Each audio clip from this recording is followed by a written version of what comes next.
Hey guys, tonight we are going to leave the comfort of your warm, familiar surroundings and travel back in time. We're going to a place where the very air hums with a tension you can feel on your skin, and the ground beneath your feet is not solid, but a churning sea of mud and secrets.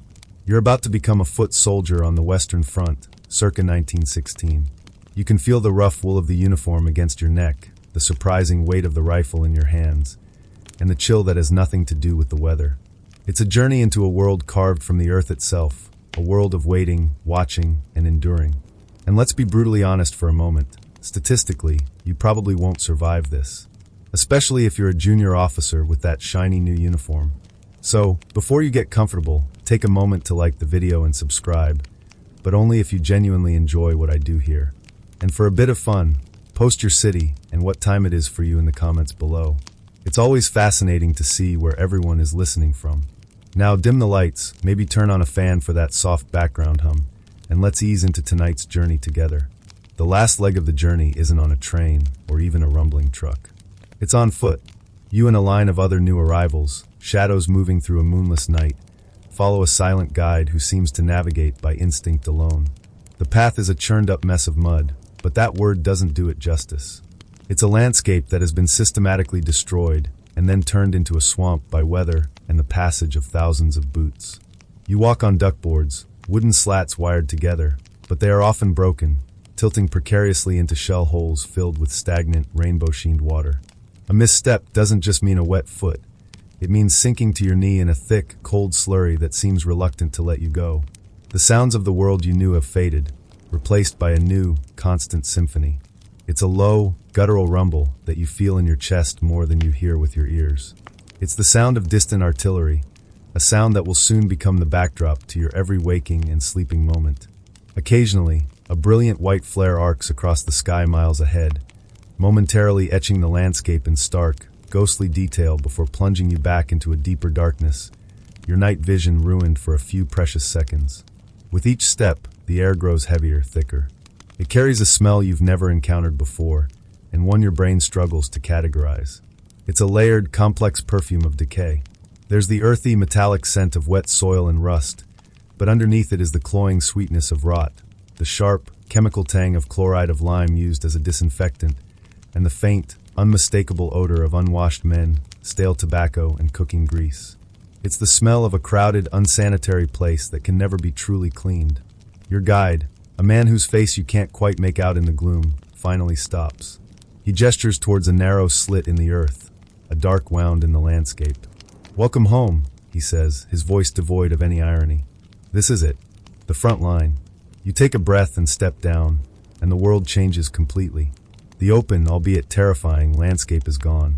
You are now in a narrow, man-made canyon. The walls are a mix of raw earth, sandbags filled with clay, and splintered wood. They are cold and damp to the touch. The floor, if you can call it that, is a thick, greedy porridge of mud that sucks at your boots with every step, making a sound like a wet kiss. You have to walk with your shoulders hunched slightly to avoid snagging your bulky equipment on the rough-hewn sides. Wires for field telephones run along the walls at ankle height, a constant tripping hazard for the uninitiated. The trench doesn't run in a straight line, you notice. It zigs and zags every 30 feet or so. These are the traverses, designed to contain the blast from an exploding shell and prevent an enemy who gets into the trench from being able to fire straight down the line. It turns a simple ditch into a confusing, claustrophobic maze. You trudge along a communication trench, a winding artery that connects the various parts of this subterranean body. You learn that this isn't just one long ditch. It's an incredibly complex system, a testament to the strange, burrowing nature of this war. You are in the frontline trench, the one closest to the enemy. A few hundred yards behind you is the support trench, a place to fall back to if the front line is overrun. And a few hundred yards behind that is the reserve trench, where troops can rest and prepare for a counterattack. Connecting them all are these communication trenches, a whole labyrinthine network that can take an hour to navigate. Historians still argue whether these elaborate trench systems were a stroke of defensive genius that saved countless lives by providing cover, or a catastrophic failure of imagination that led to years of stagnant, bloody attrition. Looking around you now, at the sheer scale of the digging, the endless lines stretching to the horizon, it feels like a bit of both. It feels like organized, industrial-scale madness. You're led to your section of the line and shown what will pass for your personal space. It's a dugout, which is a rather generous term for a small recess scraped into the earthen wall of the trench. It's just big enough to curl up in, a shallow cave that offers the illusion of privacy and a sliver more protection from shrapnel. A ground sheet has been tacked to the ceiling to try and stop the constant dripping of water, but a persistent trickle still finds its way down the back wall. You unbuckle your webbing and drop your pack, the relief on your shoulders immediate and immense. The sheer weight of your gear is astonishing. The pack itself contains everything you own: a spare pair of socks, a small tin of McConaughey stew, a photograph or two from home and your housewife, a small sewing kit for mending your perpetually torn uniform. But it's the webbing that carries the tools of your trade. The ammunition pouches, heavy with clips of .303 rounds. The long, vicious-looking bayonet in its scabbard, banging against your thigh. The entrenching tool, its handle digging into your back. The water bottle covered in felt and worn high on your chest, where you can get to it in seconds, is the canvas satchel containing your gas mask. Its constant presence is a heavy, square-shaped reminder of the unique horrors this war has perfected. You touch the ruffle of your tunic. You were so proud of it just a few weeks ago. Now you're realizing it's less of a protective garment and more of a high-quality sponge, already feeling heavy and clammy with the damp. You're assigned a spot on the fire step, a raised ledge built into the front wall of the trench. It's from here that you will peer over the top, through a small gap in the sandbags, into the expanse known as no man's land. For now, you just stand there, trying to process it all. The trench is a hive of quiet, purposeful activity. Men are cleaning rifles, their movements slow and methodical, scraping away the ever-present mud from the bolts. A small group is huddled around a Tommy cooker, a small stove fueled by solidified alcohol, trying to brew a pot of tea. The smell of the hot, sweet liquid momentarily cuts through the stench. Someone hands you a tin mug of it, and the warmth is a small, shocking comfort. The man's face is pale and drawn in the faint light from a single lantern, his eyes old. He looks you over with a practiced, almost bored indifference. "Keep your head down, new guy," he mutters. "And try not to make any sudden noises. You're just the new one. Another replacement." You find a slightly drier patch of wood on the fire step and sit down, your rifle across your knees. You overhear two other soldiers talking in low murmurs.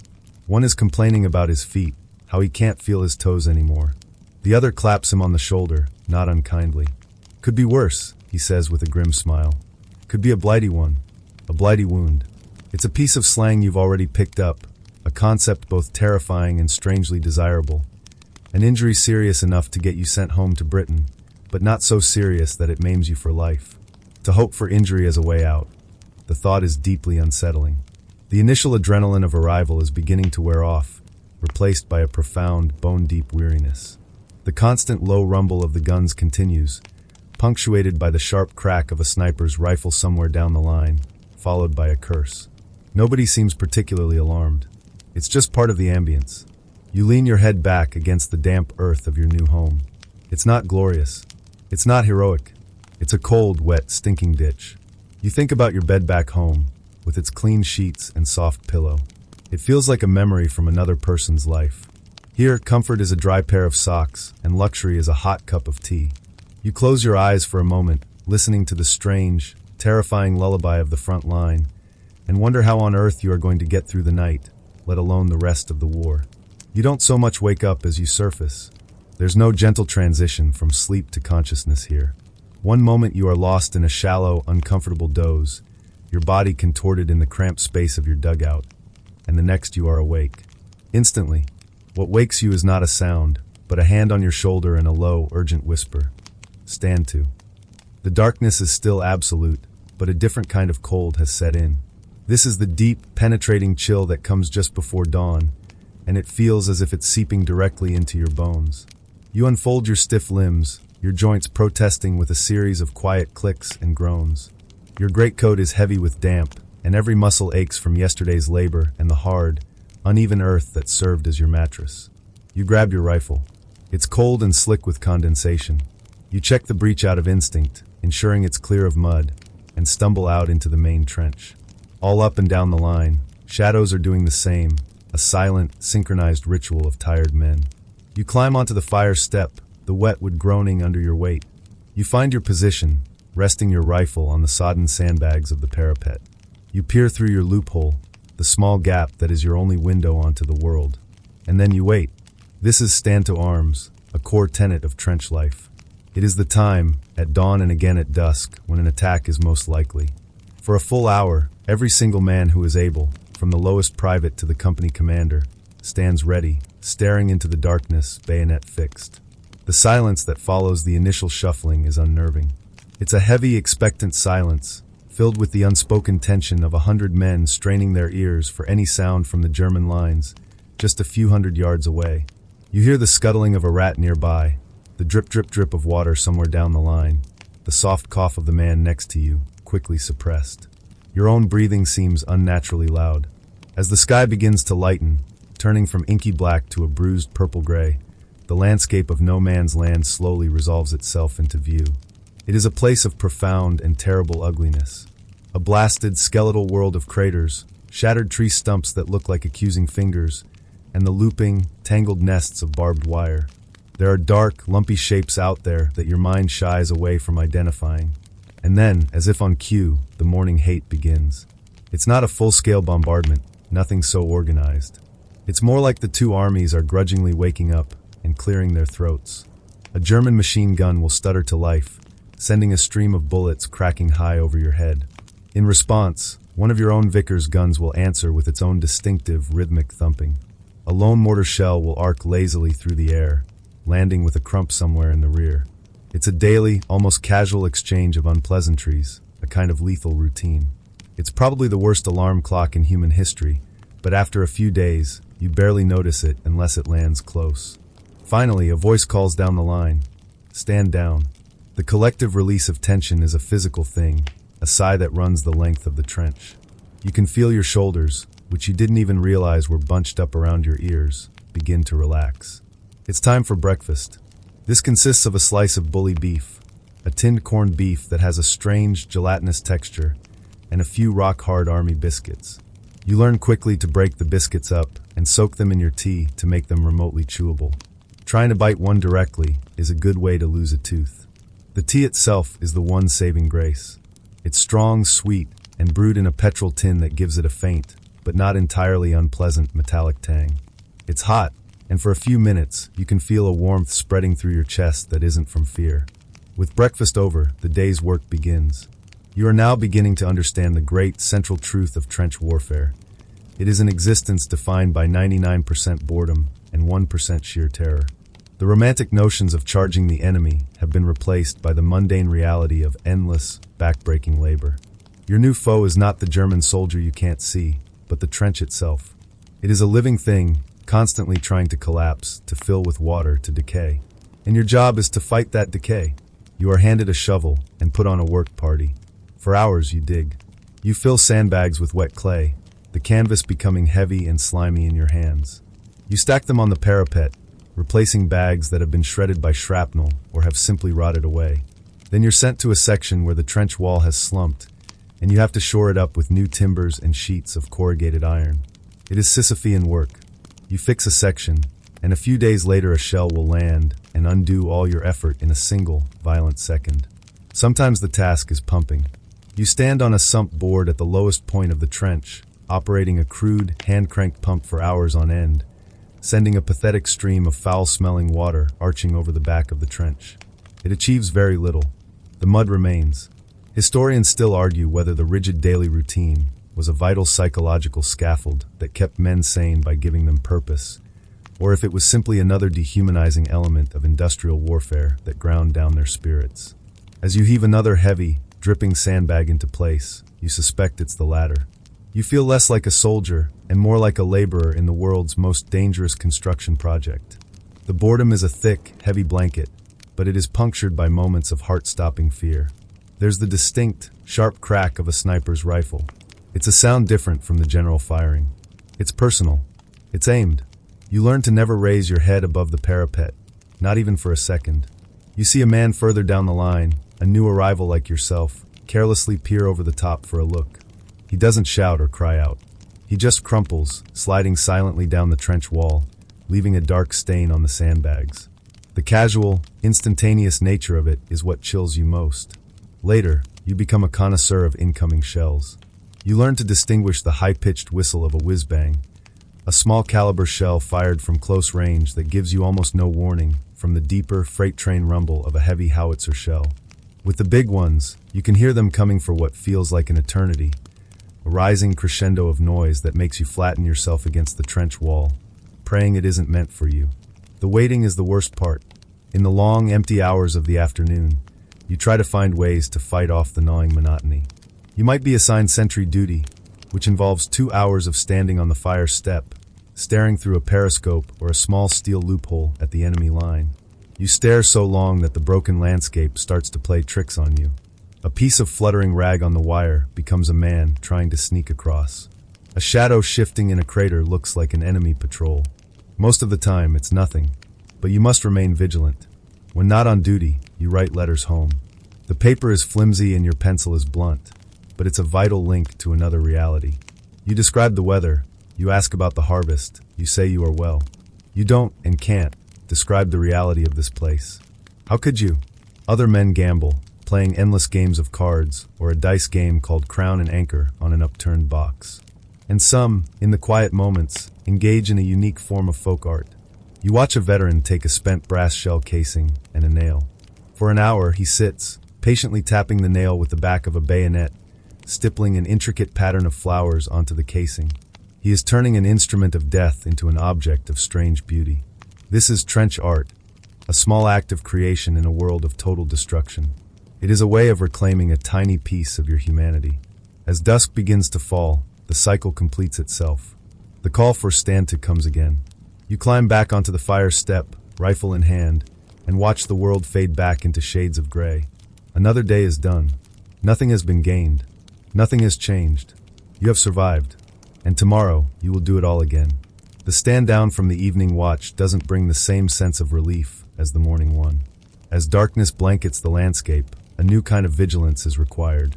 The world shrinks to the confines of the trench, and your ears become your primary sense. Every rustle, every metallic clink from the enemy line, every distant shout is amplified by the night. You are assigned to a listening post, one of the most nerve-wracking duties there is. You crawl on your hands and knees down a narrow sap, a small, shallow tunnel dug out into no man's land, until you reach a small, crater-like hollow just beyond your own barbed wire. Here, you will lie for 2 hours, completely still, in the mud and the cold, with nothing but a telephone or a length of wire to tug for company. Your job is to listen. To listen for the telltale sounds of an enemy raiding party, the clatter of their equipment, the whisper of their movements. The isolation is profound. You are an island of terrified humanity in a sea of desolation. The main trench, your lifeline, feels a million miles away. Every shadow plays tricks on you. Every gust of wind sounds like an approaching footstep. And then it begins to rain. It doesn't start as a gentle pitter-patter. It's a sudden, heavy downpour, as if a celestial bucket has been overturned. The sound on your steel helmet is a deafening drumming that makes it impossible to hear anything else. The rain is cold, relentless, and it soaks through your greatcoat in minutes. The bottom of your listening post begins to fill with water, and soon you are lying in a slurry of icy mud.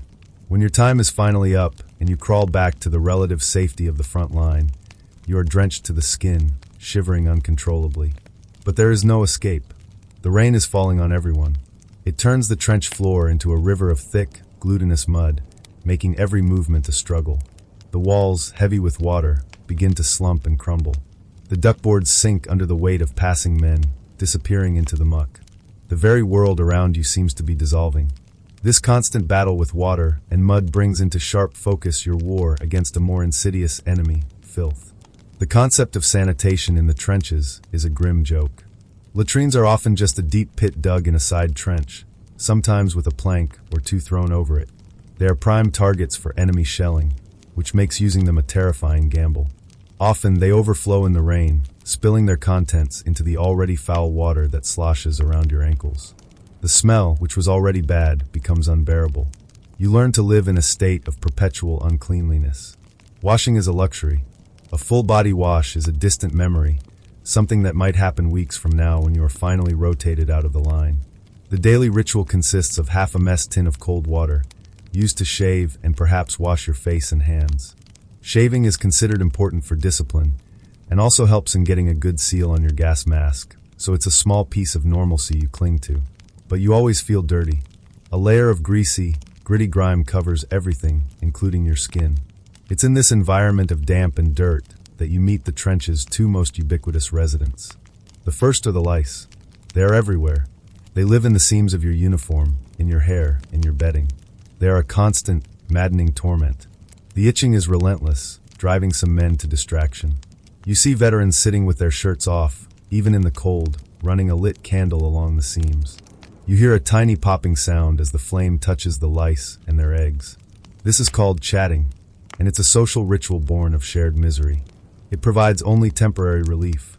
Within a day they are back. The lice aren't just an annoyance, they are vectors for disease. They carry trench fever, a nasty, debilitating illness that causes high fever, headaches, and severe muscle pain. It can put a man out of action for weeks. You spend your idle moments scratching, a constant, involuntary twitch that is the signature gesture of the frontline soldier. The second residents are the rats. These are not the timid field mice you might know from home. These are huge, audacious brown rats, grown fat and bold on the spoils of war. They are everywhere. They scuttle along the trench floor, their claws making scratching sounds on the wood of the fire step. They get into your food supplies, gnawing through thick canvas haversacks to get at your biscuits. The worst part is their lack of fear. They will run over you as you sleep in your dugout, their weight a shocking, repulsive sensation. You hear stories of them nibbling on the ears of sleeping men. They thrive in this environment, with its endless supply of discarded food and, grimly, the unburied dead in no man's land. They are a constant, unsettling reminder of the decay that surrounds you. You might whack one with a shovel if you're quick enough, but it feels like a futile gesture. For every one you kill, 100 more seem to take its place. Your own body starts to feel like a failing state. You become intimately familiar with ailments you'd never heard of. Trench foot is a constant worry. From standing for hours in cold, waterlogged trenches, your feet go numb, then turn a waxy white or blue. Your boots and puttees, the long strips of wool wrapped around your lower legs, restrict circulation, making it worse. If left untreated, the feet swell up, blister, and become infected with gangrene. The pain is excruciating, and amputation is a common outcome. The high command takes it incredibly seriously, not out of kindness, but because a man who can't walk is useless. Officers conduct daily foot inspections. You are ordered to take your boots and socks off, and you sit there, massaging your pale, lifeless feet, trying to restore circulation. You are given a tin of whale oil, a thick, foul-smelling grease that you are supposed to rub into your feet to create a waterproof barrier. It's a bizarre, undignified ritual, sitting in the mud with your mates, giving each other the world's worst spa treatment. But you do it because the alternative is a self-inflicted blighty one that might cost you your legs. The physical rot is mirrored by a slow decay of the mind. The constant, unrelenting noise of the artillery, even when it's distant, begins to wear on you. It's a physical pressure on your skull. When a heavy bombardment starts, the world becomes nothing but noise and vibration. The ground shakes, the air shrieks, and the concussive blasts make your teeth rattle. You see men who have endured it for too long. They have a particular look in their eyes, a vacant, thousand-yard stare. They jump at the slightest sound. They twitch. They sometimes break down, weeping or screaming, unable to control themselves. You've heard it called shell shock. The army doctors don't know what to make of it. Some call it cowardice, a lack of moral fiber. But you see it in good, solid men. Historians and psychologists still debate whether shell shock was a purely psychological injury caused by terror, or a physical concussion of the brain from the constant blast waves of artillery. All you know is that it's real, and you are terrified of it. It's a wound you can't see, one that could get you sent home, but not to a hero's welcome. To ward off the slide into despair, you find strange new beliefs. You start carrying a lucky charm, a smooth pebble you found, a tarnished French coin given to you by a girl in the last village you passed through. Almost everyone has one. This quirk is a widespread secret. Men who face industrial slaughter every day put their faith in a bent coin or a four-leaf clover pressed in a letter. It's a small, irrational act of defiance against a world governed by the cold, impartial mathematics of artillery. You also learn to cherish your rations in a way you never thought possible. The diet is crushingly monotonous. Bully beef, hardtack biscuits, and a jam, usually plum and apple, given the unfortunate nickname plum and apple duff, that you suspect is made from turnips. But once a week, if you're lucky, the ration parties bring up a sack of bread. Real, soft bread. The joy of that moment is indescribable. You hold the slice in your hand, you smell it, you eat it slowly, crumb by crumb. It's a taste of home, a reminder of a world where food doesn't come exclusively from a tin. It is these tiny things, a slice of bread, a dry pair of socks, a successful chatting session, that become the new architecture of your happiness. They are the small, flickering candles you cup your hands around, trying to keep them from being extinguished by the endless, foul-smelling wind. In the midst of the rot and the rain, something unexpected begins to sprout. It is not hope, exactly. That feels like too grand and fragile a word for this place. It is something more robust, more pragmatic. It is the simple, stubborn fact of the man next to you. He is no longer just a shadow who handed you a mug of tea on your first night. You now know the rhythm of his breathing as he sleeps, the specific way he curses when he slips in the mud, the name of the town he comes from. His name is Alf, and his prized possession is a battered photo of a girl who is probably waiting for him. You have a similar photo tucked inside your tunic. You don't talk about it much. You don't need to. This connection you feel isn't built on long, heartfelt conversations about your dreams and fears. It's forged in the shared language of survival. It's in the silent passing of a canteen of water when you see his is empty. It's in the way he keeps watch for an extra 5 minutes, so you can finish rubbing that foul-smelling whale oil into your blistered feet. It's in the shared understanding that if one of you is on sentry, the other will be close by, ready to sound the alarm or offer a steadying presence. Historians still argue whether this intense trench camaraderie was a pure form of selfless brotherhood or a deeply ingrained, almost primal, survival pact born of shared terror and mutual dependence. As you huddle together for warmth on a freezing night, sharing a single threadbare blanket, the distinction seems entirely academic. He is your lifeline, and you are his. You are part of a small, exclusive club defined by your shared address on this miserable patch of earth.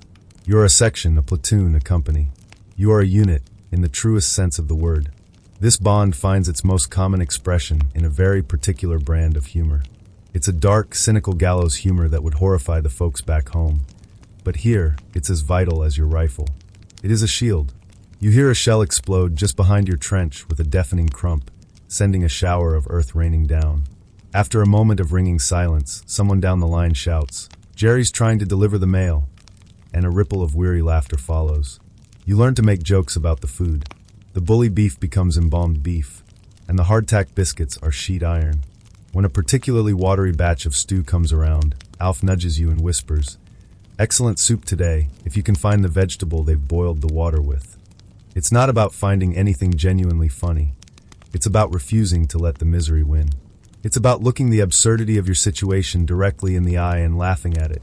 This humor is a small act of rebellion, a way of asserting that while your body may be trapped in this ditch, your spirit is not entirely broken. And then there are the letters. Mail call is the most anticipated event of the day, perhaps of the week.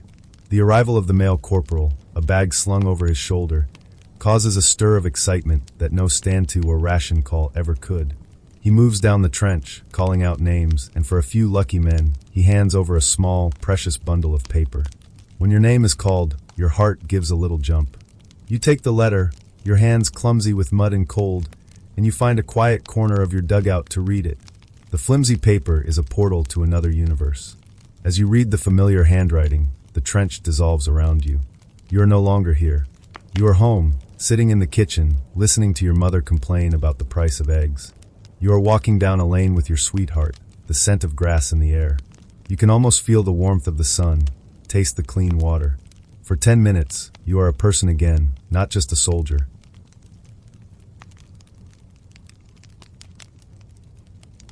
Writing back is a different matter entirely. You sit with a blunt pencil and a thin sheet of official issue paper. What can you possibly say? The most important fact about your letters, a rule you learn on day one, is that they will be censored. Before it leaves the front, every letter is read by an officer who will take a thick black marker to any information deemed sensitive. Your location, the number of casualties, any hint of low morale. So you cannot write the truth. You cannot describe the rats that crawl over you in your sleep, the constant fear of the shells, or the sight of a man crumpled on the fire step.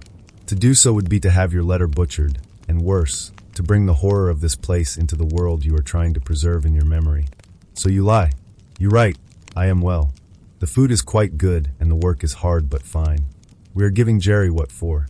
You talk about the weather. You thank them for the socks they sent. You tell them you love them. You paint a picture of a cheerful, capable soldier, a hero from the posters. And in doing so, you create an unbridgeable gulf between yourself and the people you love most.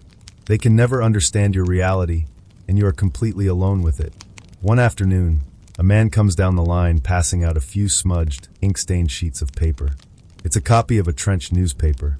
It's a quirky, entirely unofficial publication, filled with poems, cartoons, and jokes written by the soldiers themselves. The most famous one is called the Wipers Times, Wipers being the soldiers' pronunciation of the Belgian city of Ypres. This one is more local, probably typed up by a clerk in the reserve lines. There's a sarcastic advert for a non-existent resort in no man's land, boasting uninterrupted views and lively nightlife. There's a poem about the formidable size of the trench rats.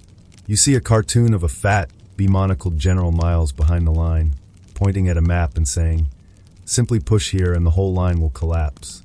You find yourself smiling, a genuine smile. It's that humor again, that shared understanding that you are all cogs in a vast, incomprehensible machine. It's a little piece of sanity, a confirmation that you are not the only one who sees the madness. In the quiet moments, you find solace in these small human connections. You share your last cigarette with the sentry who relieves you.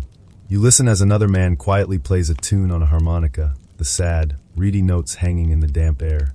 You watch Alf painstakingly trying to sew a button back onto his tunic with his housewife kit, his large, clumsy fingers struggling with the needle and thread, and you offer to do it for him. These are the things that keep you tethered to the world. They are the flickers of light in the profound darkness. You are not fighting for king and country in these moments. You are not fighting for glory or some grand principle. You are fighting for Alf. You are fighting for the man on your other side, whose name you've just learned is Charlie. You are fighting so that you can all get through the next hour, the next day, and maybe, just maybe, read another letter from home. The war is vast and terrible, but your world has shrunk to this small, vital circle of shared existence.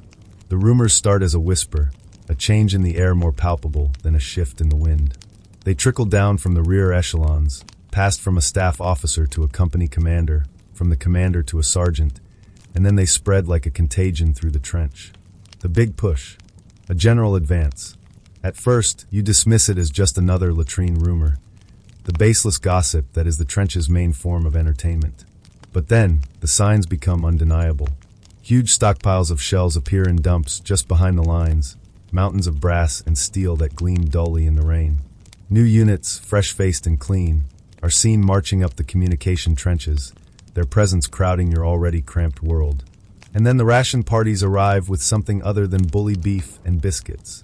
They carry heavy canvas sacks filled with extra ammunition, grenades, and picks and shovels.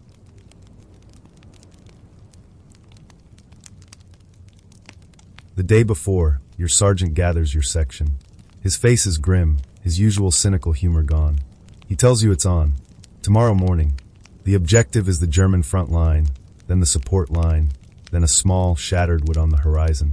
He says it as if he's describing directions to the next village. There are no soaring speeches about glory or patriotism. It's all brutally practical. He reminds you to check your gas mask one last time. He tells you which way to bear after you leave the trench. He tells you not to stop for any reason, not even for a wounded friend. The stretcher bearers will come later. That's their job. Your job is to walk forward. You look at Alf. He's staring at the sergeant, his face pale, but his expression is unreadable. You all just nod. There is nothing to say. The night is a hive of quiet, desperate activity. You write a letter home, the final one. The censorship feels irrelevant now. You pour everything you can onto the flimsy page, a torrent of words you have held back for months. You tell them you love them.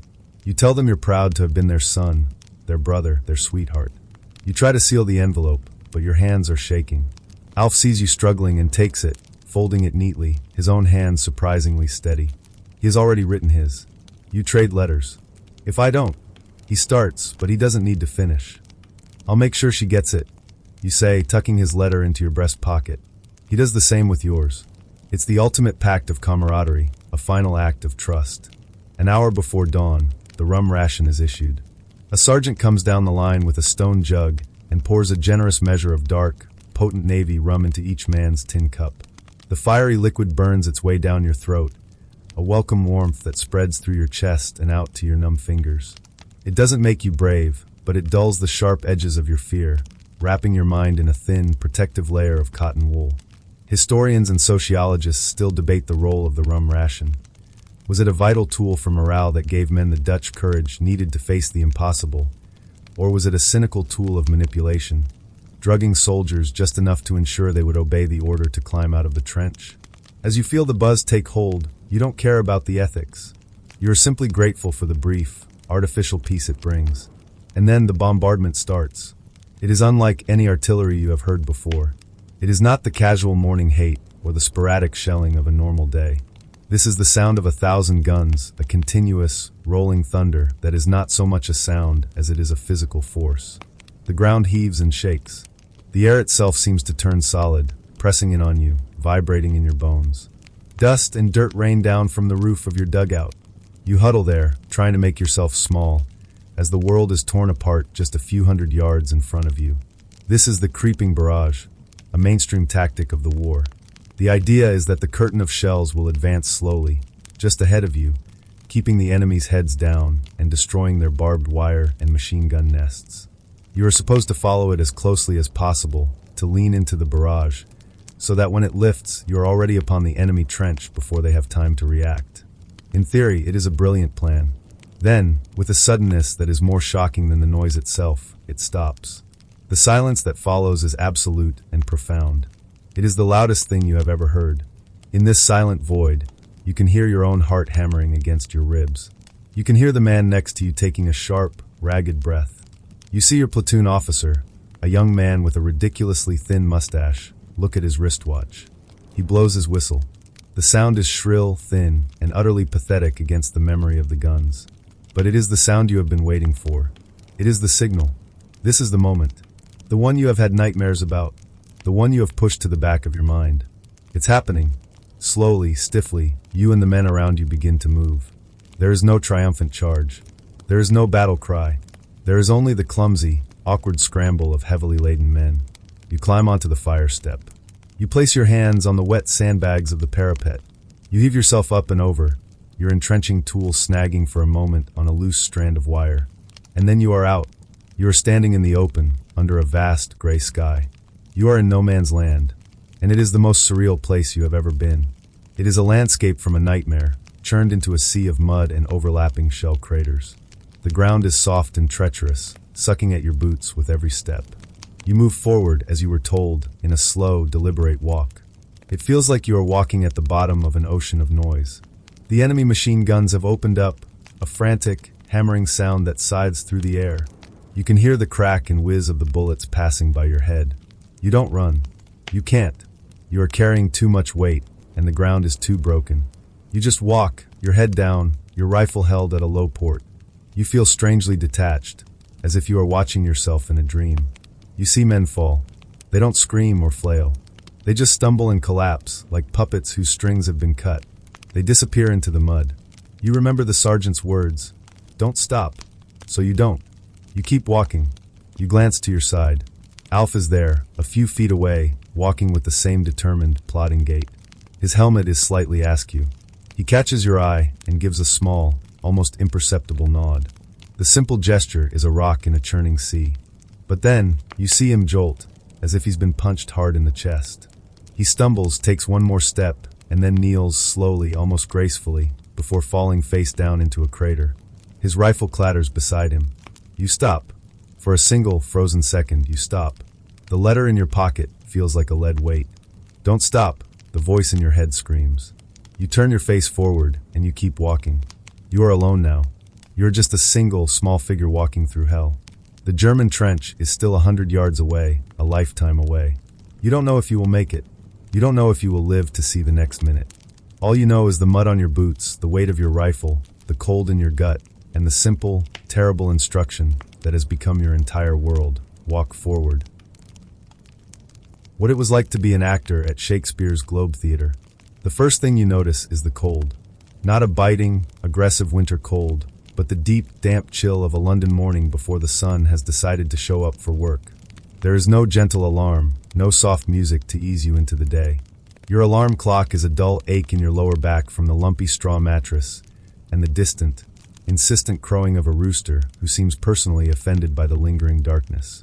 You swing your legs over the side of the simple wooden bed frame, your bare feet meeting the cold, rough-hewn floorboards of your small room in a crowded lodging house. For a moment, you just sit there listening.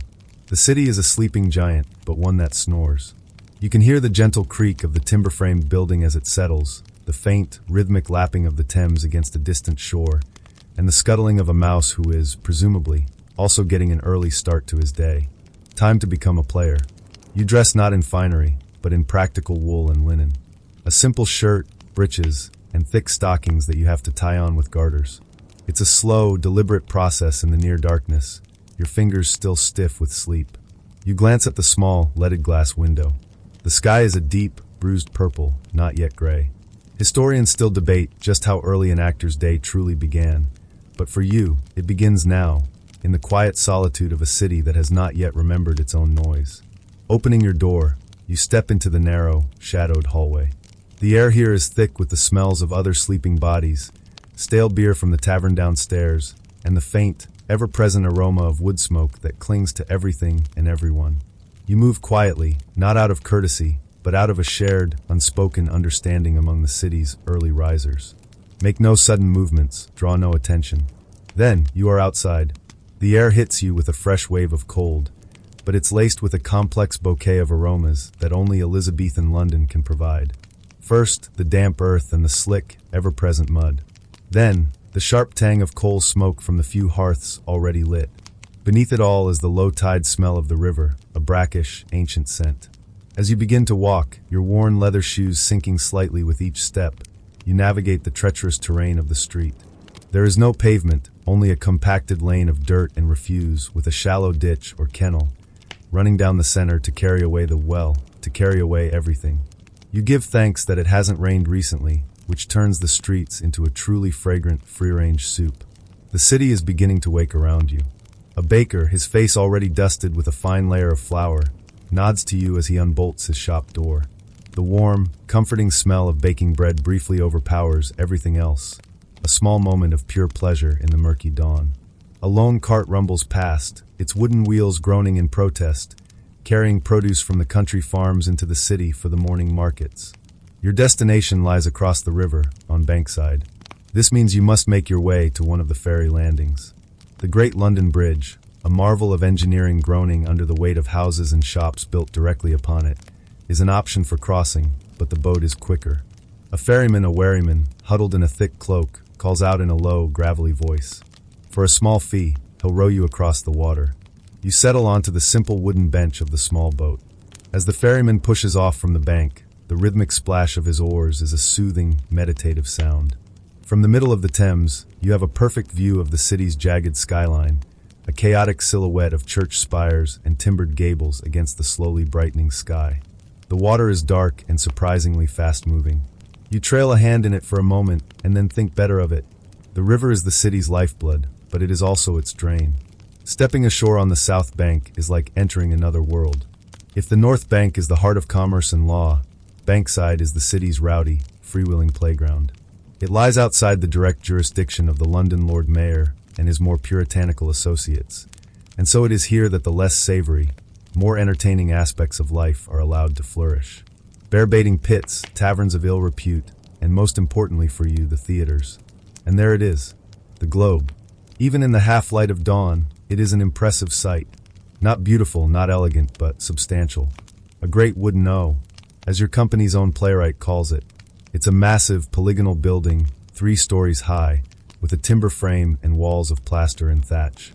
It looks less like a place of art and more like a fortress of fun. It feels solid, permanent. You walk towards a small, unassuming door at the back, the player's entrance. The moment you step inside, the world changes again. You are now in the tiring house, the backstage area that is the engine room of this entire enterprise. The name is short for a tiring house, the place where you put on your costumes, your face, your character. It is a space of what can only be described as organized chaos.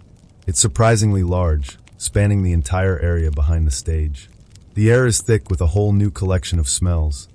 The musty scent of old fabrics, the sharp tang of beeswax from candles, the sweat of last night's performance still hanging in the air, and the faint, chemical whiff of cosmetics. Fellow actors are starting to arrive, each nodding a quiet good morning as they find their own space. There are no private dressing rooms here. You all share this communal space, a brotherhood of players. Along one wall hang the costumes, the lifeblood of the company, and by far its most expensive asset. Rich velvets, shimmering silks, and rugged woolens are crammed together. These aren't just clothes, they are illusions. A bolt of red velvet can turn you into a king. A simple homespun tunic makes you a peasant. You find your spot on a wooden bench and look at the tools of your trade laid out before you. This is where the final transformation begins. There is a small, polished metal plate that serves as a mirror, reflecting your tired face in its distorted surface. And there is the makeup. This isn't the clean, scientifically formulated stuff of the future. This is a far more organic affair. For that fashionably pale, aristocratic complexion, there is ceruse, a thick, white paste made from white lead and vinegar. It does a marvelous job of whitening the skin, and an even more marvelous job of slowly poisoning you. But one must suffer for one's art. For rosy cheeks and red lips, you have a small pot of pigment made from cochineal beetles, or sometimes a less expensive plant-based dye. For shadows and lines, to age your face or give you a sinister brow, you have simple soot, mixed with a little grease to make it stick. You've heard of some of the ladies at court using truly bizarre concoctions to preserve their skin, things involving mercury, and if the rumors are to be believed, crocodile dung. It makes your lead-based face paint feel practically like a health tonic. You dip your fingers into the pot of ceruse and begin the slow, careful process of hiding your own face, of preparing the canvas upon which you will paint a king, or a fool, or a doomed lover. The sun is higher now, and a beam of dusty light shines through a high window in the tiring house, illuminating the floating motes of dust, fabric, and magic. The day has just begun. The white lead paint is cool and slightly tacky against your skin. You have carefully smoothed it over your face and neck, creating a pale, ghostly mask. This pallor is the mark of an aristocrat, someone who doesn't toil in the sun. It's a convenient fiction, given you spend most of your waking hours inside this wooden behemoth.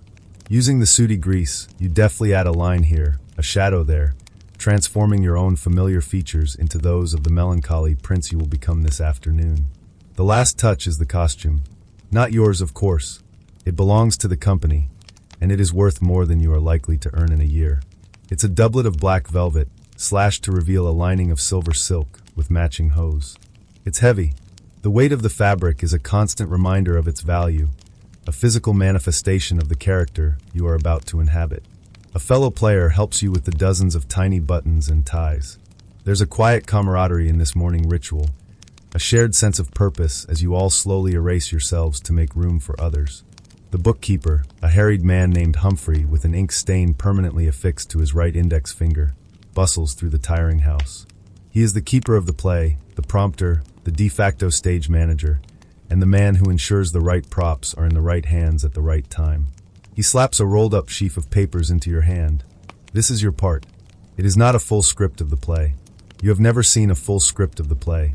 Such a thing is a rare and precious commodity, kept under lock and key away from rival theater companies who would gladly steal a hit.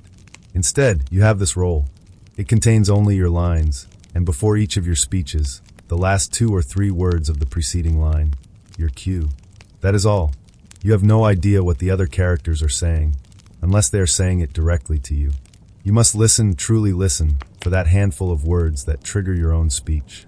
It's an exercise in pure, terrifying focus. You unroll the paper slightly. Your first line. You murmur it to yourself, then the second. You walk the length of the tiring house, your paper scroll clutched in your hand, whispering your words, trying to stitch them into a coherent emotional journey with only half the map. The younger members of the company, the apprentices, are having their own transformations. These are the boys who will play the women's roles. A slender youth with a still unbroken voice is being laced into a gown to play the fair Ophelia. He complains that the bodice is too tight, and the master of the company tells him to be quiet and stand up straight. It's a simple, practical reality of your stage that all the heroines, the queens, and the serving maids are played by boys. It's a mainstream historical fact that can feel quite strange when you stop to think about it, especially during a particularly convincing love scene. Suddenly, a trumpet blast cuts through the air, high and clear, from the turret above the theater. The first call. It's the signal to the people of Bankside and beyond that a play will be performed here today. It's your 30-minute warning. The low hum of activity in the tiring house picks up a frantic edge. You decide you need to see the stage. You push through a heavy curtain and step out from the shadows of the tiring house into the light. And what a light it is. The globe is open to the sky, and the mid-morning sun now pours into the yard, illuminating the vast, empty stage.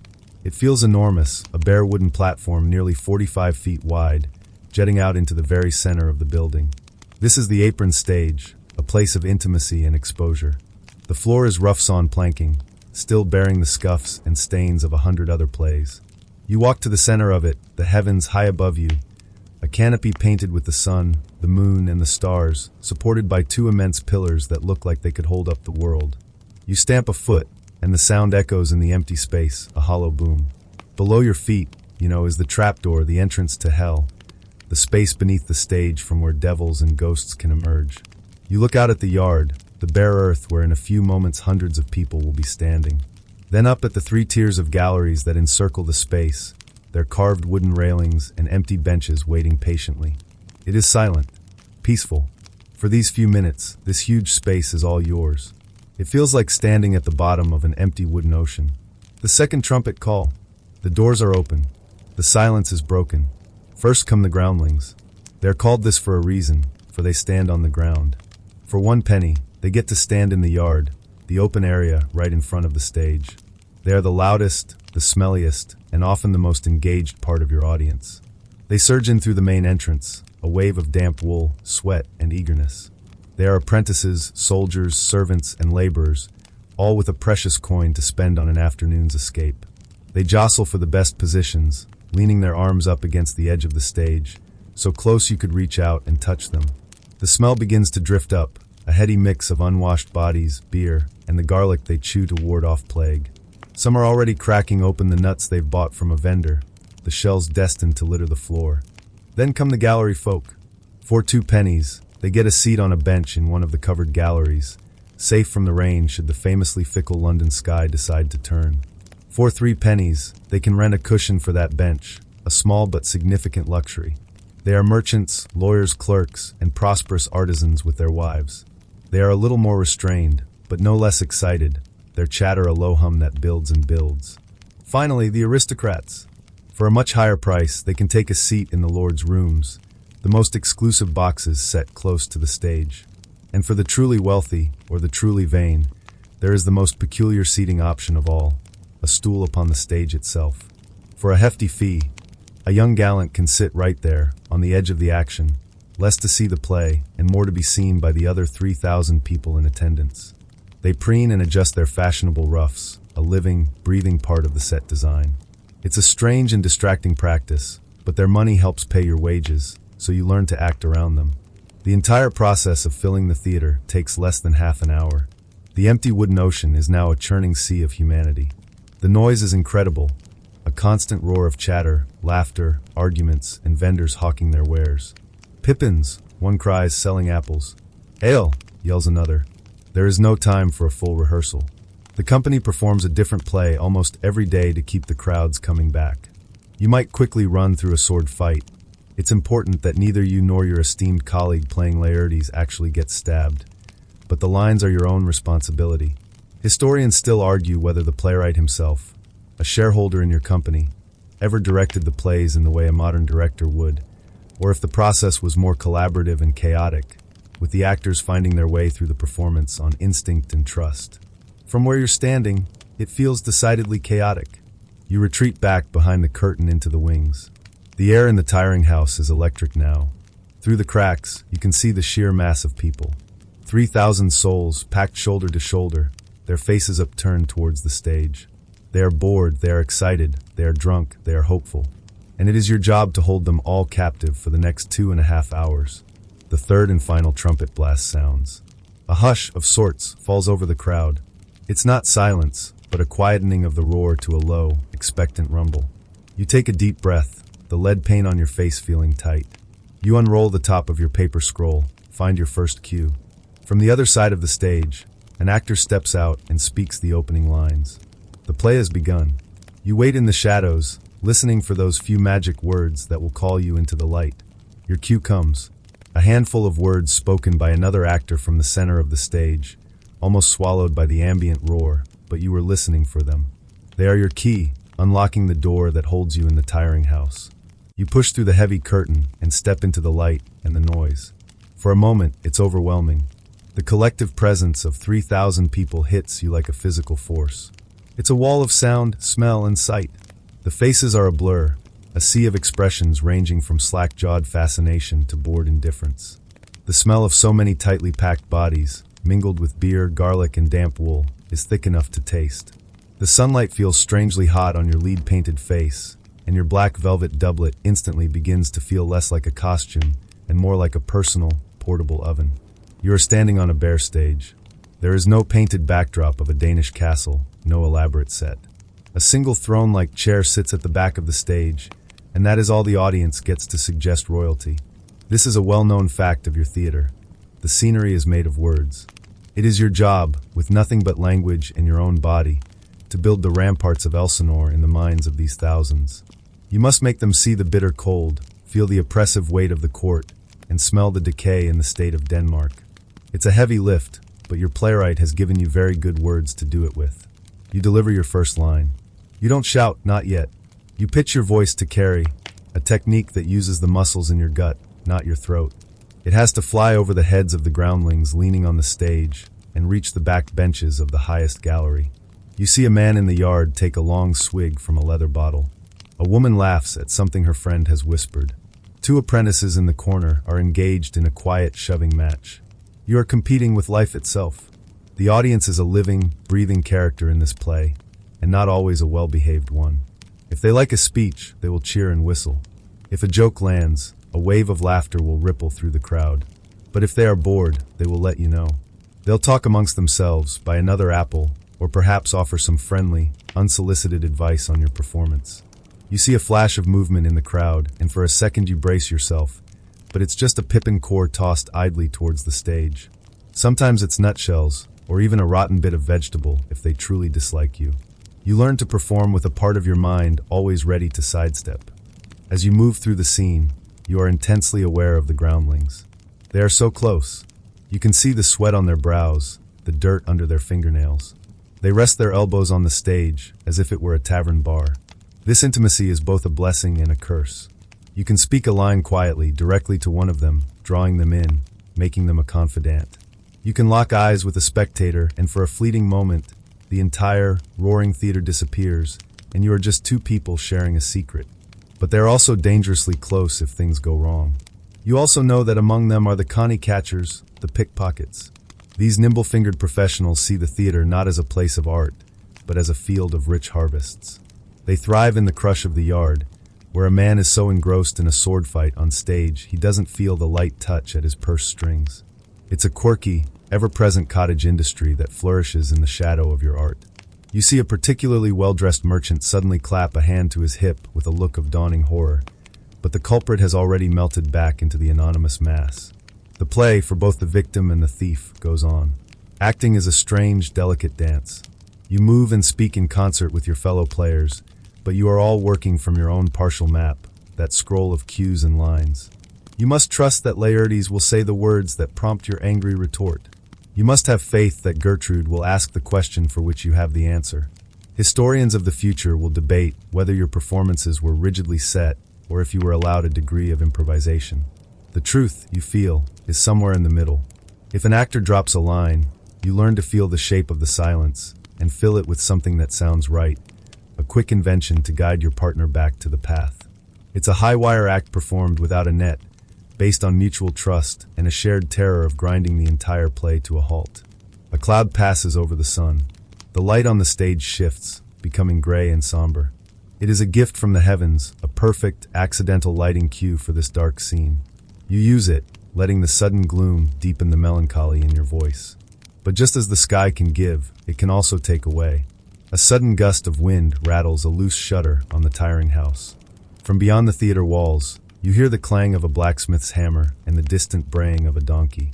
You learn to absorb these sounds, to perform in a bubble of focus, hoping the audience is as committed to the illusion as you are. A light joke among the players is that the most challenging role is not Hamlet or Lear, but any character who has to perform a quiet, tender scene during a nearby bear baiting. The play builds. The energy of the crowd shifts. They are quieter now, leaning in. You have them. The apprentices are no longer shoving. The man with the leather bottle has corked it. They are listening. This is the moment you work for, the magical transfer of belief where 3,000 individuals become one single, wrapped entity. Now comes the duel.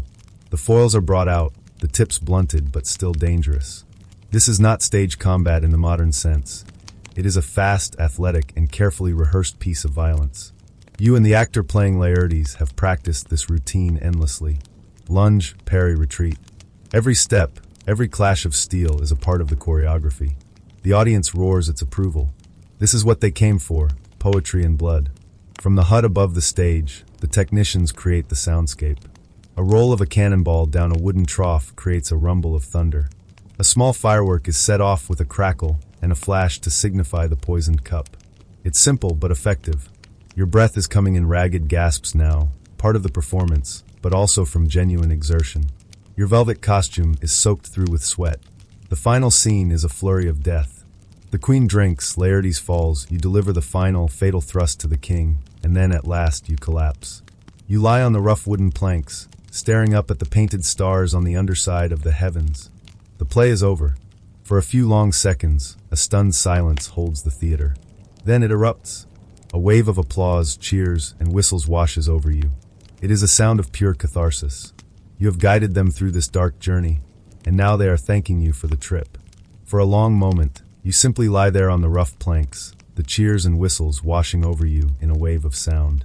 Your character is dead, but you are very much alive, your heart hammering against your ribs from the exertion of the final scene.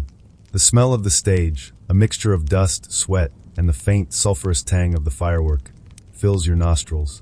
Then comes the signal. One by one, the dead arise.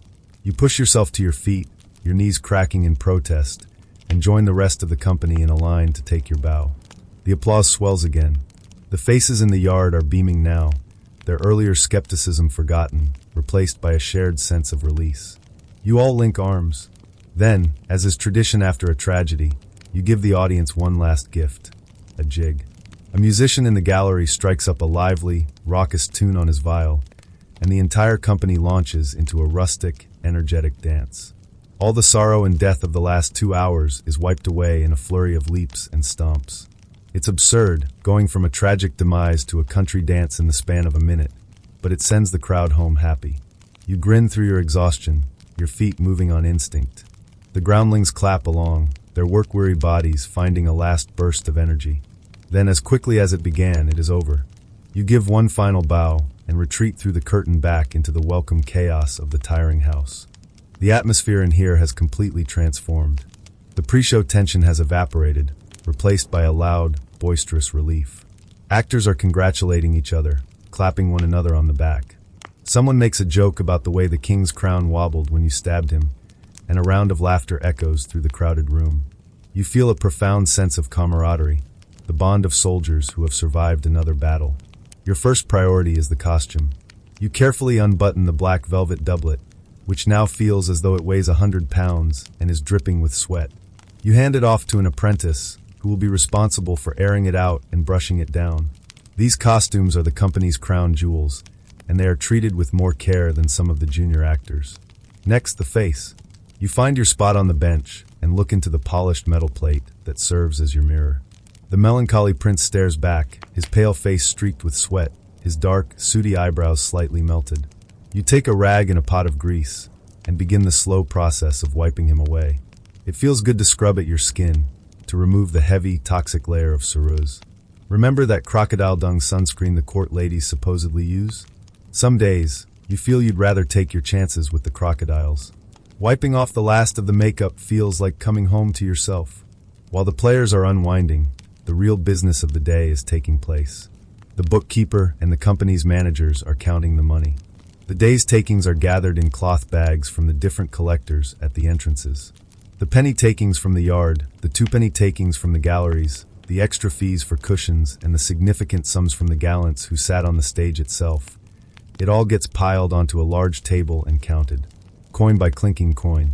This is the moment that determines your livelihood. As a senior actor in the Lord Chamberlain's Men, you are not just a hired player. You are a sharer. This is a crucial, mainstream fact of your professional life.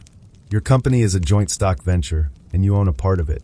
The playwright, Shakespeare himself, is a sharer, as are the other leading men like Richard Burbage.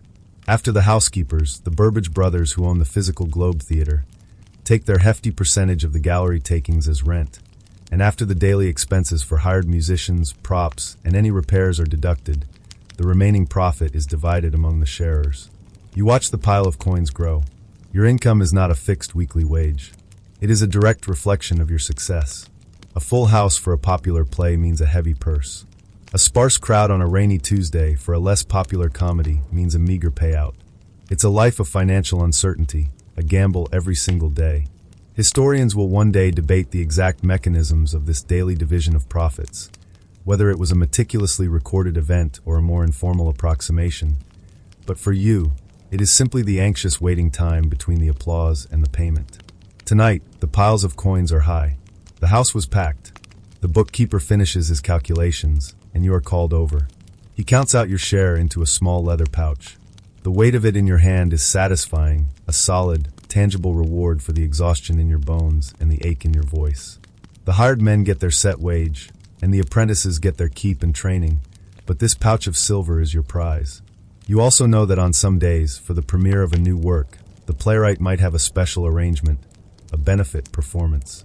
On that day, he might receive no flat fee, but instead be given all the profits after the housekeeper's share. A fringe arrangement, it's a monumental risk, but for a smash hit, it could be the single biggest payday of the year. The company begins to drift away. The apprentices are left with the least glamorous job, sweeping the stage. They gather up the mountain of discarded nutshells, apple cores, and whatever other debris the groundlings left in their wake. You pull on your own simple wool and linen clothes, the fabric feeling light and blessedly cool against your clean skin. You step out of the theater's back door into the late afternoon. The world has shifted. The sun is lower in the sky, casting long shadows and bathing Bankside in a warm, golden light. The frantic energy of midday has softened into the gentler hum of evening.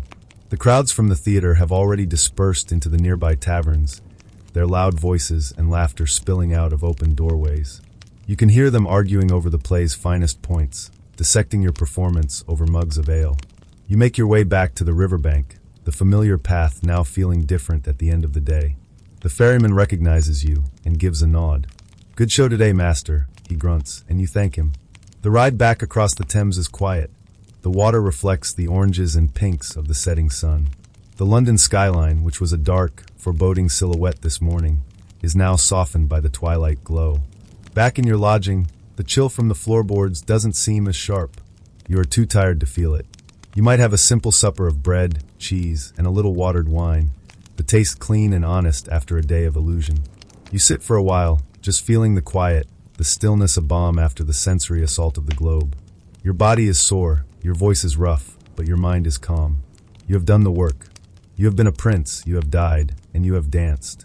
You have held 3,000 souls in the palm of your hand, and you have earned your rest. Finally, you climb back into your bed, the straw mattress feeling less like a source of aches and more like a welcoming embrace. The distant sounds of the city preparing for night are a gentle lullaby. Tomorrow, you will do it all again. It might be a comedy, it might be a history, but you will rise in the dark, walk the muddy streets, and step onto that great wooden stage to create magic out of words, sweat, and shared belief. But for now, there is only the deep, profound, and well-earned silence of a player's rest. What it was like to escape through the Berlin Wall. The decision doesn't arrive like a thunderclap. There is no single, dramatic moment of realization, no sudden, cinematic revelation accompanied by a soaring musical score. Instead, it settles upon you slowly, quietly, over months and years, like a fine layer of dust coating every surface of your small apartment. It's a feeling that has been growing in the back of your mind, a quiet hum beneath the noise of daily life, until one ordinary Tuesday, you acknowledge its presence. The hum has become a solid, unmovable certainty. It is time to go. You are sitting in your favorite armchair, a sturdy but threadbare piece of furniture that has occupied the same corner of the living room for as long as you can remember. The late afternoon light, thin and gray, filters through the net curtains, illuminating the familiar patterns in the worn carpet. From the kitchen, you can smell the lingering, ghostly aroma of boiled cabbage from last night's dinner, a scent that seems to be a permanent feature of the building's hallways. Outside, a tram rumbles past, its rhythmic clatter a familiar, comforting sound that today feels like a countdown. There is nothing particularly wrong with today. It is the same as yesterday, and it promises to be the same as tomorrow. You went to your job, you stood in a queue for bread, you exchanged muted pleasantries with your neighbor. But the oppressive weight of that sameness has finally become too much to bear. It's the lack of color, not just in the drab concrete buildings that dominate the skyline, but in the conversations, in the newspapers, in the faces of the people you pass on the street. It's the feeling of being a character in a story that someone else is writing, and you've decided you'd very much like to pick up the pen yourself. You look around the room. Every object tells a story. The cuckoo clock on the wall, a gift from your grandparents, which has a charming habit of being correct only twice a day. The small stack of approved books on the shelf, their spines faded. The photograph on the sideboard of a family you can no longer visit, living in a world only a few kilometers, yet a universe away. Leaving isn't just about walking out a door. It is about abandoning an entire life, a whole history contained within these four walls. And so the preparation begins. It is an exercise in minimalism and stealth. There can be no packed suitcase waiting by the door. That's the sort of thing the Hauswirt, the building supervisor who sees everything, would report in a heartbeat. There can be no tearful goodbyes, no farewell letters. You must become a ghost in your own life, slowly detaching yourself piece by piece, until there is nothing left but the shell. Tonight, you begin. You wait until the building has settled into a deep sleep, until the last sounds of footsteps in the apartment above have faded. The only light is the faint, orange glow from the street lamp outside, casting long, distorted shadows across the floor. You move not with fear, but with a quiet, deliberate purpose. Your chosen vessel is a simple, dark-colored athletic bag, something unremarkable that won't draw a second glance. You lay it open on your bed. Now comes the impossible part, choosing what to take. You are not packing for a holiday. You are packing for a new existence, and you can only take what you can carry without suspicion. Every item must be weighed, not just for its physical heaviness, but for its sentimental and practical value. First, the practicalities. A thick sweater because the nights are cold. A spare pair of sturdy socks. You choose your darkest trousers and your most comfortable, broken-in shoes. These are the tools for the journey. You lay them carefully at the bottom of the bag. Then, the currency of the new world. You have been saving for years, small amounts of state-issued currency traded on the black market for a few precious West German Deutsche Marks. It's a tiny, pathetic-looking bundle of notes, hidden inside a hollowed-out book. You retrieve it, the paper feeling crisp and alien in your hand. This is your starting capital. It's probably just enough to buy you a decent meal and a train ticket to somewhere, anywhere else. Now for the heart-wrenching part. The artifacts of your identity. You can't take the photo album, it's too bulky, too incriminating. You open it one last time, your fingers tracing the smiling, youthful faces. You choose one. A single, small photograph of your parents, tucked away in the back. You slip it out of its corner mounts and hold it in your palm. It feels impossibly fragile. What else? A map of West Berlin. Not a new one, but one that has been folded and refolded so many times the creases are soft as cloth. You have studied it for countless hours, memorizing the names of streets and U-Bahn stations until they feel more familiar than your own neighborhood. It's a map of a dream. The Stasi, the State Security Service, has a wonderfully German term for their psychological warfare, Zersitzung, which translates to decomposition or disintegration. Sometimes they don't arrest you. They just let you know they're watching. You might come home to find a book on your shelf moved just a few centimeters to the left, or a window you know you closed left slightly ajar. It's a quiet, insidious way of making you feel like you are losing your mind. You felt that pressure, that subtle sense of being observed, and it has informed every choice you make now. You look at your bag. Is it too much? Is it too little? Historians still argue whether the primary motivation for the thousands who made this choice was the lure of Western consumerism or a more profound, philosophical yearning for freedom of thought and movement. As you stand here in your silent apartment, you feel it's not really an either/or question. The desire to buy a banana without it being a major life event is tangled up with the desire to read a newspaper that isn't just a list of government-approved triumphs. One desire feels trivial, the other profound, but they both spring from the same root, the simple wish for choice. You tuck the photograph inside the spare pair of socks. You fold the map and slide it into an inner pocket of the bag. You add a small bar of soap and a toothbrush. And that's it. A life condensed into a small canvas bag. The rest, the armchair, the clock, the books, the memories embedded in the very plaster of the walls, must be left behind. It's a bit like trying to save your house from a fire by grabbing only a single brick. You zip the bag closed. The sound is shockingly loud in the silence. You slide it under your bed, deep in the shadows where it will remain until the chosen night. For now, you must continue to live here, to go to work, to nod at the Hauswort. You must perform the role of a contented citizen of the German Democratic Republic, a resident of the state its leaders proudly call the anti-fascist protection rampart. A rampart, you think with a touch of dry humor, that seems to do a far better job of protecting the government from the people than the other way around. You get back into bed, but you don't sleep. You just lie there, perfectly still, feeling the solid weight of the decision you have finally acknowledged, hidden in a small bag under your bed. The days that follow are a strange, dreamlike performance. You move through your routine like an actor on a stage, speaking your lines, hitting your marks, but a part of your mind is always elsewhere, rehearsing a different play entirely. Every interaction is shaded with a new significance. A casual "see you tomorrow" from a co-worker feels like a small lie. The grumpy nod from the Hauswort in the morning feels less like a simple greeting and more like a security check you have, for now, passed. The city itself looks different. The familiar gray apartment blocks, the wide avenues built for military parades, the monuments to socialist heroes, they all seem like parts of a giant, elaborate stage set you are about to leave behind. You have chosen your night. A Saturday, 3 weeks from the day you packed your bag.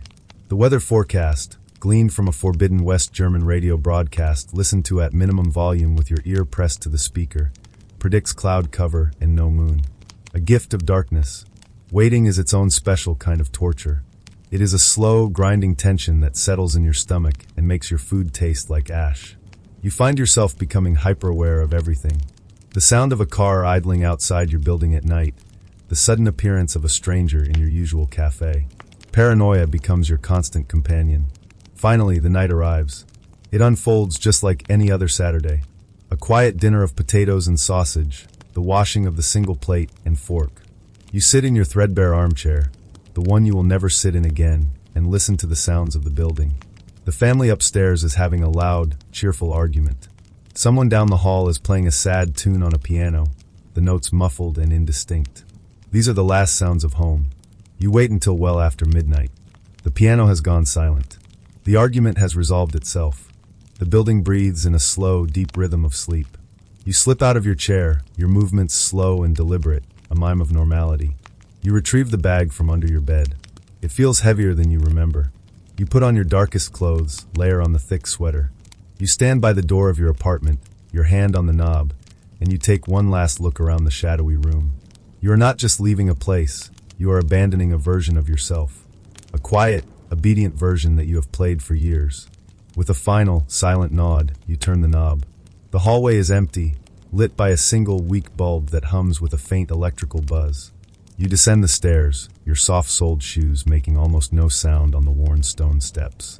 Each landing you pass is a milestone. You feel the ghost of your neighbor's cabbage dinner, a scent you once found oppressive that now feels strangely nostalgic. You reach the heavy front door of the building. This is the first true barrier. Pushing it open feels like a momentous act. The street is empty. The promised cloud cover is thick, swallowing the moonlight and stars, leaving only the sickly orange glow of the street lamps. The air is cool and damp. You start walking, not towards the nearest U-Bahn station, but in the opposite direction.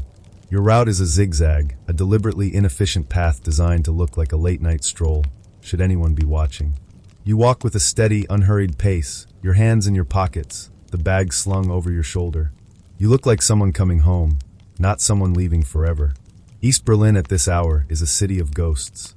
The wide avenues are deserted, the grand buildings dark and imposing. The only movement is the wind skittering scraps of paper across the pavement and the occasional stuttering flicker of a failing street lamp. You pass the hulking form of the broadcast tower at Alexanderplatz, its red light blinking in the darkness like a solitary, watchful eye. This iconic structure, a mainstream historical fact of the East German skyline and a proud symbol of the GDR's technological prowess, feels like a guard tower tonight, its gaze following you as you go.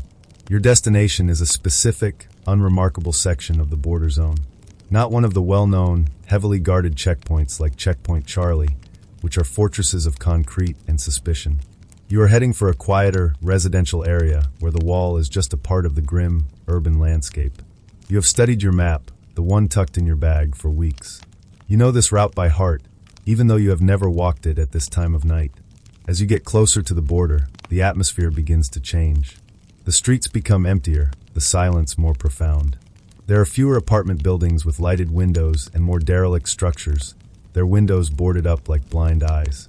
These are the buildings that were evacuated when the wall went up. Their residents moved deeper into the city. The state couldn't have people living with such a clear view of the other side. Historians still debate the precise number of people displaced by the wall's construction.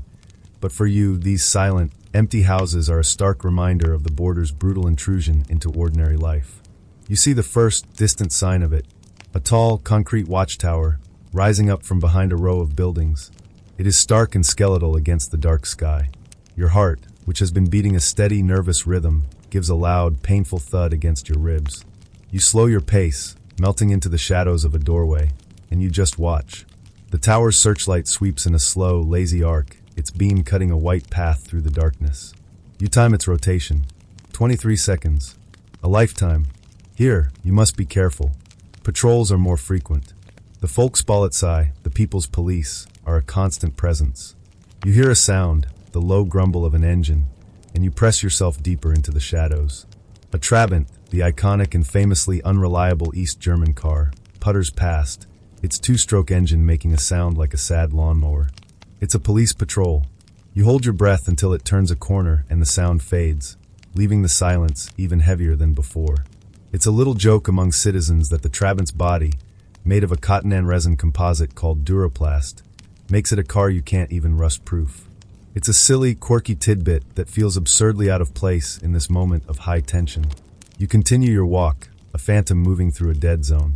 You are now only a few hundred meters from the first physical barrier. The air grows still. The normal city sounds are gone, replaced by an unnerving quiet. This is the edge of your world. Everything you have ever known is behind you. Everything you hope for is just ahead, past a landscape designed with a single purpose, to keep you right where you are.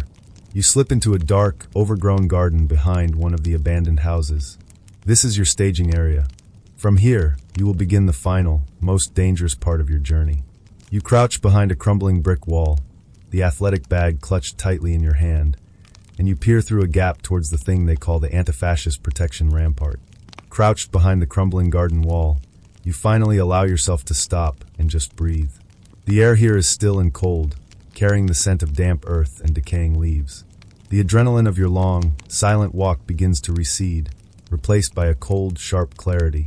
Before you lies the reason for all this secrecy, the physical manifestation of the invisible walls you've lived within for so long. The Berlin Wall. It isn't one wall, as you know. That's the great misconception. It is a system, a complex and layered defense designed not to repel an invading army, but to hem in a population. From your vantage point, you can see the first part of it, a concrete wall, perhaps 3 meters high, topped with smooth, rounded pipe to make it impossible to grip. It looks mundane, almost insultingly simple, like a fence designed to keep teenagers out of a swimming pool. This is the Vorderland Mauer, the Frontland Wall, the one that faces East Berlin. It is designed to be the first, but easiest obstacle. Beyond it is the part that truly terrifies. The Death Strip. It's a wide, open space, 100 meters of raked sand and gravel, brightly illuminated by the harsh, white light of overhead lamps positioned on tall poles. This is the killing floor. The sand, often called Stalin's lawn, is kept perfectly smooth so that any footprints can be seen instantly from the watchtowers. It is a landscape of calculated emptiness. There is no cover, no place to hide, just a stark, flat expanse under the unwavering gaze of the guards. Your eyes are drawn to the watchtowers. There are two visible from your position, tall, concrete structures with large windows and powerful searchlights. You can just make out the silhouette of a guard in the nearest one, a dark shape against the lighted interior. You remember the official line, a mainstream historical fact you were taught in school. The guards are there to protect the nation from the spies and saboteurs of the capitalist West. But you know the truth. The guns in those towers are pointed inwards. You wait. Patience is your only weapon now. You watch the routine of the guards, the sweep of the searchlights, the rhythm of the patrols. You have chosen this specific section for a reason. There is a blind spot here, a small patch of ground between the arcs of two different searchlights that remains in relative shadow for about 30 seconds. It's a flaw in the system, a tiny crack in the edifice of control. A friend of a friend, who heard from a cousin who made it across, passed this information down a chain of whispers until it reached you. It is a rumor you are betting your life on. You feel inside your bag, your fingers brushing past the spare socks and the single photograph. You are looking for your tools. They are simple, almost laughably so. A pair of heavy-duty wire cutters, purchased one piece at a time from different shops over several months to avoid suspicion. And a small, folded piece of dark carpet. That's your entire escape kit. The moment comes. A patrol has just passed. The two searchlights are at the furthest points of their arcs. The 30-second window of semi-darkness is open. You don't think. You just move. You scale the low garden wall and sprint across a short patch of rough ground to the base of the inner wall. The concrete is cold and rough against your palms. You toss your bag over first, hearing it land with a soft thud. Then you pull yourself up. The rounded pipe on top is just as difficult to grip as advertised, but you manage to swing a leg over, scraping your shin in the process. You drop down on the other side, landing with a jolt on the raked sand of the death strip. Instantly, you are exposed. The light is blinding, artificial. The silence is absolute. It is the most unnatural quiet you have ever experienced. You feel like the only living thing in the universe. You resist the urge to look up at the watchtower. You cannot afford to know if they have seen you. You just have to assume they haven't. You sprint, your feet sinking into the soft sand, making each step a desperate effort. The 100 meters feel like 1,000. The air burns in your lungs. Your heart is a frantic drum against your ribs. Halfway across, you pass one of the more insidious defenses, a nearly invisible tripwire, low to the ground, designed to set off a flare or an alarm. You leap over it, your body fueled by a primal fear. Now you are at the second major obstacle, a high chain-link fence. This is what the wire cutters are for. Your hands are shaking violently now, making it difficult to work the tool. The metallic snap of the first wire cutting sounds like a gunshot in the silence. You work frantically, cutting a small opening at the bottom of the fence, just big enough to squeeze through. The metal scrapes your back as you push yourself through the gap. You are not done. The final barrier, the one that faces West Berlin, looms before you. This is the Grenzmauer 75, the most advanced version of the wall. It is a series of smooth, white concrete sections, nearly 4 meters high, each one perfectly fitted to the next. It presents a seamless, insurmountable face to the west. A blank canvas for graffiti on one side, a full stop on the other. This is where the piece of carpet comes in. It's a quirky, almost comical, fringe tidbit of escapee lore. Alone, you cannot scale this wall. But with a partner, one could boost the other. Alone, you need a different method. You lay the carpet against the base of the wall. It's not for climbing. It's for landing. You are near a point where a large tree stands just on the western side, one of its thick branches reaching out over the wall like an offering hand. It is a notorious escape point, and one the guards watch closely. Historians still debate the effectiveness of various fortifications, and whether their primary purpose was physical prevention or psychological intimidation. As you stand at the base of this final, colossal slab of concrete, you can confirm it is exceptionally good at both. You hear a shout from the watchtower. The game is up. The searchlight swings towards you, pinning you in its brilliant white glare. There is no more time for stealth. You take a running start and leap, grabbing for the overhanging branch. Your fingers close around the rough bark. The shock of the impact jars your shoulders. For a sickening moment, you swing, your feet dangling high above the death strip. Another shout from the tower, closer this time. You pull yourself up, your muscles screaming in protest. You scramble along the thick branch, leaves and twigs scratching your face. You're directly above the wall now. Below you, on one side, is the stark, illuminated emptiness of the death strip. On the other, the dark, unknown territory of the West. You don't hesitate. You let go. You fall for only a second, landing hard on the pavement of the western side. The impact travels up your legs and through your spine, knocking the wind out of you. You lie there, gasping for air on the cold, damp ground, your cheek pressed against the unfamiliar concrete. You have made it. You are across. But you are not yet free. The final escape, the escape from the person you were, has only just begun. For a long moment, you don't move. You just lie on the cold, damp pavement, a heap of dark clothing and aching limbs. The only sounds are your own ragged breaths and the frantic, wild drumming of your own heart. Your cheek is pressed against the concrete, and it feels different. It's a strange thought to have, but the ground here feels subtly, fundamentally different from the ground you were lying on just minutes ago. Or maybe it's you who is different.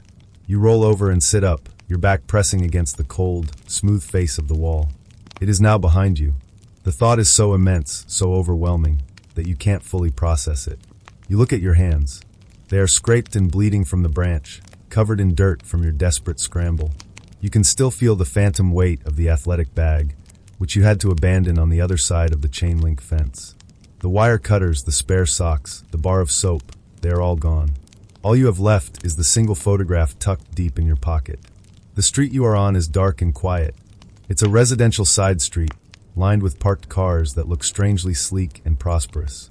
The buildings are a mix of older, pre-war apartments and newer, more modern constructions. A warm, yellow light glows from a window on the third floor of a building across the road. Someone is awake, living their life, completely unaware of the human drama that just unfolded at the end of their street. This is West Berlin. The reality of it is both exactly as you imagined and nothing like you expected. It doesn't feel like a golden mythical land. It just feels quiet, normal, but it's a normality that feels alien. The silence here is different from the silence of the death strip. That was a tense, charged silence, heavy with threat. This is a peaceful silence, the simple absence of noise. It is the most beautiful sound you have ever heard. You get to your feet, your legs unsteady. Every muscle in your body aches. You look back up at the wall. From this side, its white concrete surface is covered in a chaotic explosion of color. Layers upon layers of graffiti, slogans, paintings, and messages. Freiheit, one word screams in giant, red letters. The world is watching, says another. It's a stark, jarring contrast to the pristine, sterile blankness of the other side. This side is a conversation, an argument, a canvas. The other side was a full stop. This, as much as anything, tells you that you are in a new world. A mainstream historical fact of this city is its status as an island of Western ideology deep within East Germany. It's a strange geopolitical anomaly, and standing here, you feel that strangeness acutely. You are in a city, but you are also surrounded. Freedom, you realize, is just on the other side of this street, but it is also contained. You begin to walk, your steps uncertain. You have no destination, no plan beyond putting distance between yourself and that concrete monstrosity. You just walk towards the brighter lights of a main road. As you turn the corner, the quiet is broken by the gentle hum of the city. A car, a sleek, rounded Volkswagen, swooshes past, its headlights cutting a clean path through the darkness. The sight of it is almost shocking in its casual modernity. You reach a wider avenue. There are shops here, their windows dark, but filled with things you have only seen in grainy photographs. A bakery, with a display of cakes and pastries that seem impossibly elaborate. A clothing store, with mannequins dressed in vibrant, colorful fashions. An electronics shop, its window filled with televisions, radios, and hi-fi systems. It feels like you've stumbled onto a film set. You see a brightly lit sign for a neep, a pub, and hear the faint sound of music and laughter from within. You must look a sight. Your clothes are torn, your face and hands are dirty and scratched. You are a ghost from another world, haunting these prosperous streets. A man walking his dog on the other side of the road gives you a wide berth, a quick, sidelong glance of suspicion and curiosity before hurrying on. You are an object of curiosity, an anomaly. You find a public telephone booth, a gleaming yellow box of light. You have a few of those precious Deutsche Marks in your pocket, the ones you managed to keep. You remember a number, one you were told to memorize for this exact moment. It belongs to a church organization that helps people like you. You pick up the heavy black receiver. The dial tone is a steady, reassuring hum, another small, perfect sound of freedom. Your fingers, still shaking slightly, stumble as you dial the numbers. A sleepy voice answers on the third ring. You open your mouth to speak, but no words come out. You have rehearsed this moment in your mind 1,000 times, but now that it is here, your throat has closed up. You swallow hard and try again, your voice a hoarse whisper. I have just come from the east. There is a pause on the other end of the line. It's not a pause of suspicion, but of understanding. Okay, the voice says, suddenly gentle but efficient. Stay where you are. Tell me the name of the street you are on. We will come for you. And so you wait. You don't sit on the bench. You are too wound up. You just stand by the phone booth, under the yellow light, a solitary figure on a quiet Berlin street. You think about your apartment, the armchair, the cuckoo clock. It all seems a lifetime ago. You are in a strange limbo. You have escaped, but you have not yet arrived. You are a person without a country, without a home, without a history that makes sense here. Historians will one day debate the long-term psychological effects of Republic fleeing the Republic, on those who made it. They'll talk about survivors' guilt, the trauma of the crossing, and the profound disorientation of cultural assimilation. You are not thinking in such grand terms. You are just thinking that you are tired. A deep, bone-weary exhaustion that goes far beyond the physical. A car pulls up to the curb. A kind-faced man gets out and approaches you slowly, as if you were a frightened animal. He doesn't ask questions. He just says, "Come with us. You're safe now." You get into the back of the car. As it pulls away from the curb, you look out the rear window. In the distance, you can just see the top of the wall, a stark white line against the dark sky, floodlit and silent. It looks smaller from here, less like a fortress and more like a scar on the landscape. A scar that you will carry invisibly for the rest of your life. The car turns a corner, and the wall disappears from view. The journey is over. A new one is about to begin. What it was like to be a merchant during the Dutch Tulip Mania craze. The day begins, as it always does, with the comforting solidity of routine. You are a merchant in Amsterdam, in the year of our Lord 1636. Your house, tall and narrow, stands shoulder to shoulder with its neighbors along a quiet canal. The morning light, filtered through the meticulously clean, leaded glass of your window, illuminates a room defined by order. A heavy oak desk, polished to a dull sheen by years of use. A ledger, its pages filled with your neat, precise script detailing shipments of Baltic timber and fine English wool. This is your world, a world of tangible goods, of calculable risks and sensible profits. It is a good world. You sip your morning beer, water being a far riskier proposition, and look out at the canal. A barge glides past, laden with barrels, its progress slow and certain. Everything in your life feels like this barge, steady, predictable, moving along a well-established route. You have a wife, healthy children, a respectable position in the community. You are not one of the fabulously wealthy regents who run the city, but you are comfortable. Your life is a well-constructed ship, and you are its careful, diligent captain. But lately there have been whispers. A strange new current is beginning to ripple through the city's placid canals. It's a current you feel most strongly in the evenings, when the work is done and you retire to your usual tavern for a pipe and a conversation. Tonight, the tavern is thick with a particular kind of energy. The usual low hum of commerce, merchants debating the price of herring, sailors boasting of voyages to the East Indies, is overlaid with a higher-pitched, more excitable chatter. The air, already hazy with pipe smoke, seems to crackle with it. You settle into your usual darkwood booth, order a clay mug of beer, and simply listen. The talk is not of timber or wool, or even the exotic spices that have built fortunes. The talk is of flowers, specifically tulips. You hear a man you know to be a humble weaver, Clays, holding court at a nearby table. His hands, usually stained with dye and calloused from the loom, are gesturing emphatically. And he is not talking about the thread count of his latest creation. He is talking about a bulb. A Viceroy bulb, he says, with a proprietary air. He sold a contract for it last week. He didn't have the bulb, of course. The bulb is dormant, sleeping peacefully in the soil somewhere. He sold the promise of the bulb, a piece of paper, for more than he earns in 2 years of steady, back-breaking work. He laughs a loud, incredulous sound.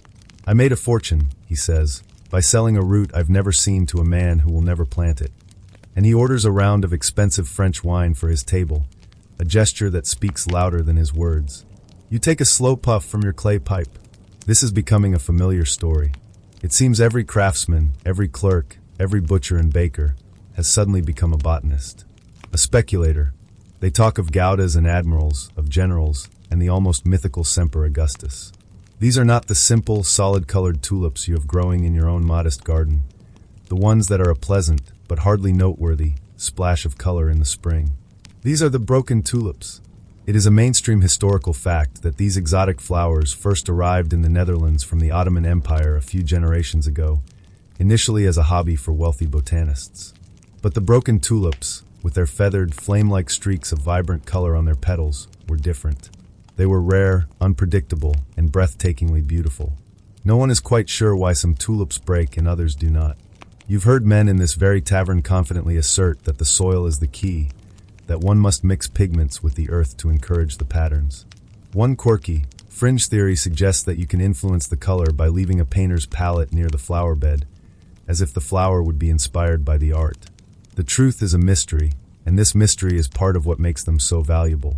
A well-dressed man at another table is showing off a small, painted portrait of a tulip. Not a grand oil painting, but a simple, delicate watercolor in a small book. These catalogs have become the new currency of desire. Men trade not bulbs, but pictures of bulbs, each delicate brushstroke representing a potential fortune. "This is my Admiral van der Eyck," he says, his voice filled with reverence. "There are only a dozen such bulbs in all the Netherlands." You listen to the numbers being thrown around. 500 guilders, 1,000 guilders, 2,000. These are sums that could buy a handsome house, a small ship, a lifetime of comfort. All for a single dormant flower bulb that might, if you are lucky, produce a beautiful flower next spring. Or it might rot in the ground. Or it might come up a plain, common yellow. Historians still argue whether this mania truly gripped every level of Dutch society, or if it was an affair largely confined to a circle of wealthy merchants and speculators with money to burn. But sitting here, in this smoky tavern, listening to a weaver toast his newfound wealth and a clerk debate the finer points of a flower he has only seen in a watercolor, it certainly feels like the entire world has gone mad for tulips. You are a sensible man. You deal in timber. You can calculate its worth by the foot. Its quality is plain to see. Its uses are clear. A house, a ship, a fire. What is the use of a tulip? Its only function is to be beautiful for a few weeks, and then die. The whole business feels flimsy, unreal. It feels like building a house on water. And yet, you look at Claes the weaver, his face flushed with wine and success. You know his house. You know the hard, lean life he lives. And you see the hope in the eyes of the men listening to him, the hope of a shortcut, a ladder out of their own quiet, laborious lives. It is a powerful, intoxicating brew, more potent than the French wine he is pouring. You, with your comfortable house and your respectable ledger book, are not immune to its fumes. You finish your beer, tap the ash from your pipe, and nod a silent farewell to the tavern keeper. You walk home through the dark, quiet streets of Amsterdam, the excited chatter of the tavern still ringing in your ears.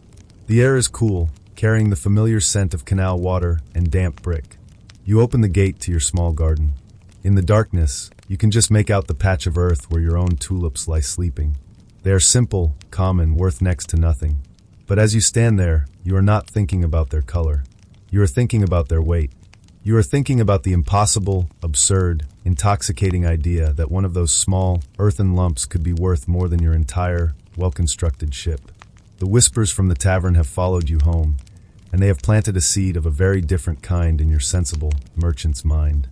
It has been 4 months since the whispers in the tavern first planted their seed in your mind. The seed has not only sprouted, it has grown into a formidable vine, wrapping itself around every aspect of your life. The solid, predictable world of timber and wool now seems a distant, faded memory. Your well-constructed ship of a life has been refitted into a nimble, fast-moving vessel, chasing a strange and volatile new wind. You are no longer just a listener in the tavern. You are a player. The tavern itself has transformed. It is no longer a place for quiet pipes and leisurely conversation.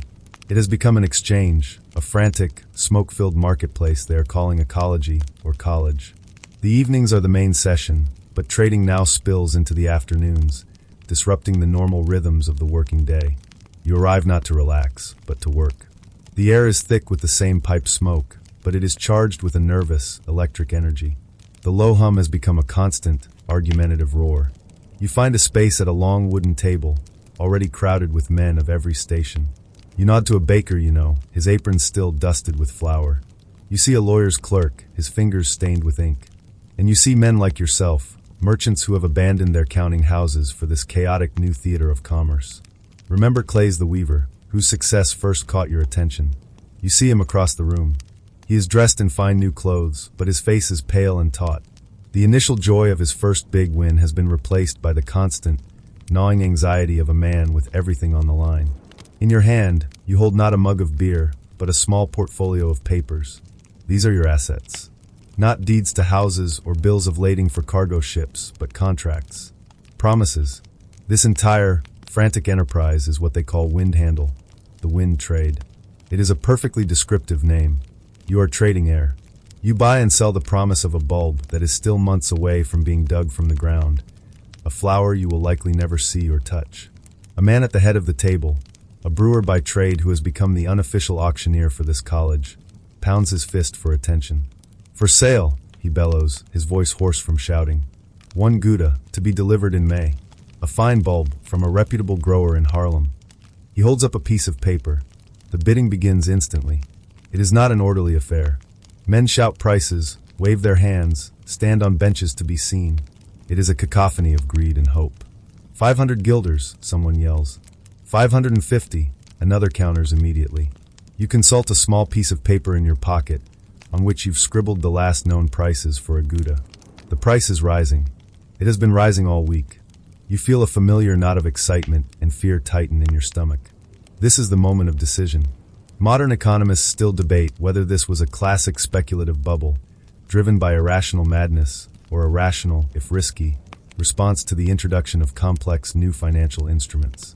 For you, sitting in this roaring tavern, it feels like both. It is madness, but it is a madness with its own compelling logic. If the price today is higher than it was yesterday, why shouldn't it be higher still tomorrow? 600 guilders, you shout, your voice joining the chorus. The auctioneer's eyes flick towards you. For a moment, the bidding stalls. You hold your breath. Have you gone too high? Or not high enough? This is the delicate, terrifying dance. The thrill isn't in the flower, it's in the game. It's in correctly guessing what someone else will be willing to pay tomorrow. 620, yells the baker, his face red with exertion. 650, you retort, without even thinking.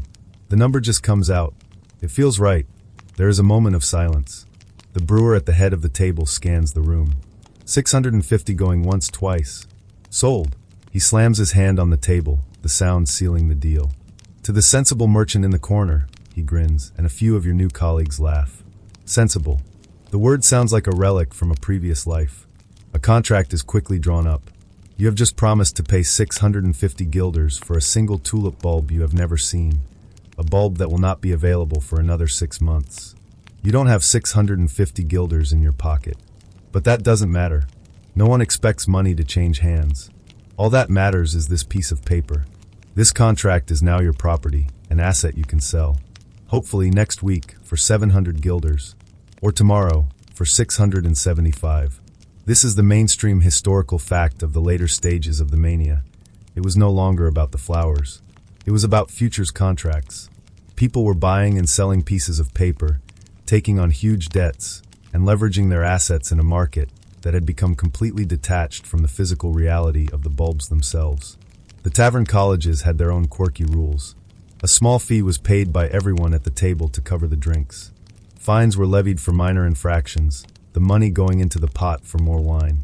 It lent a strange air of a gentleman's club to what was, in essence, pure, high-stakes gambling. Later, you engage in a different kind of trade.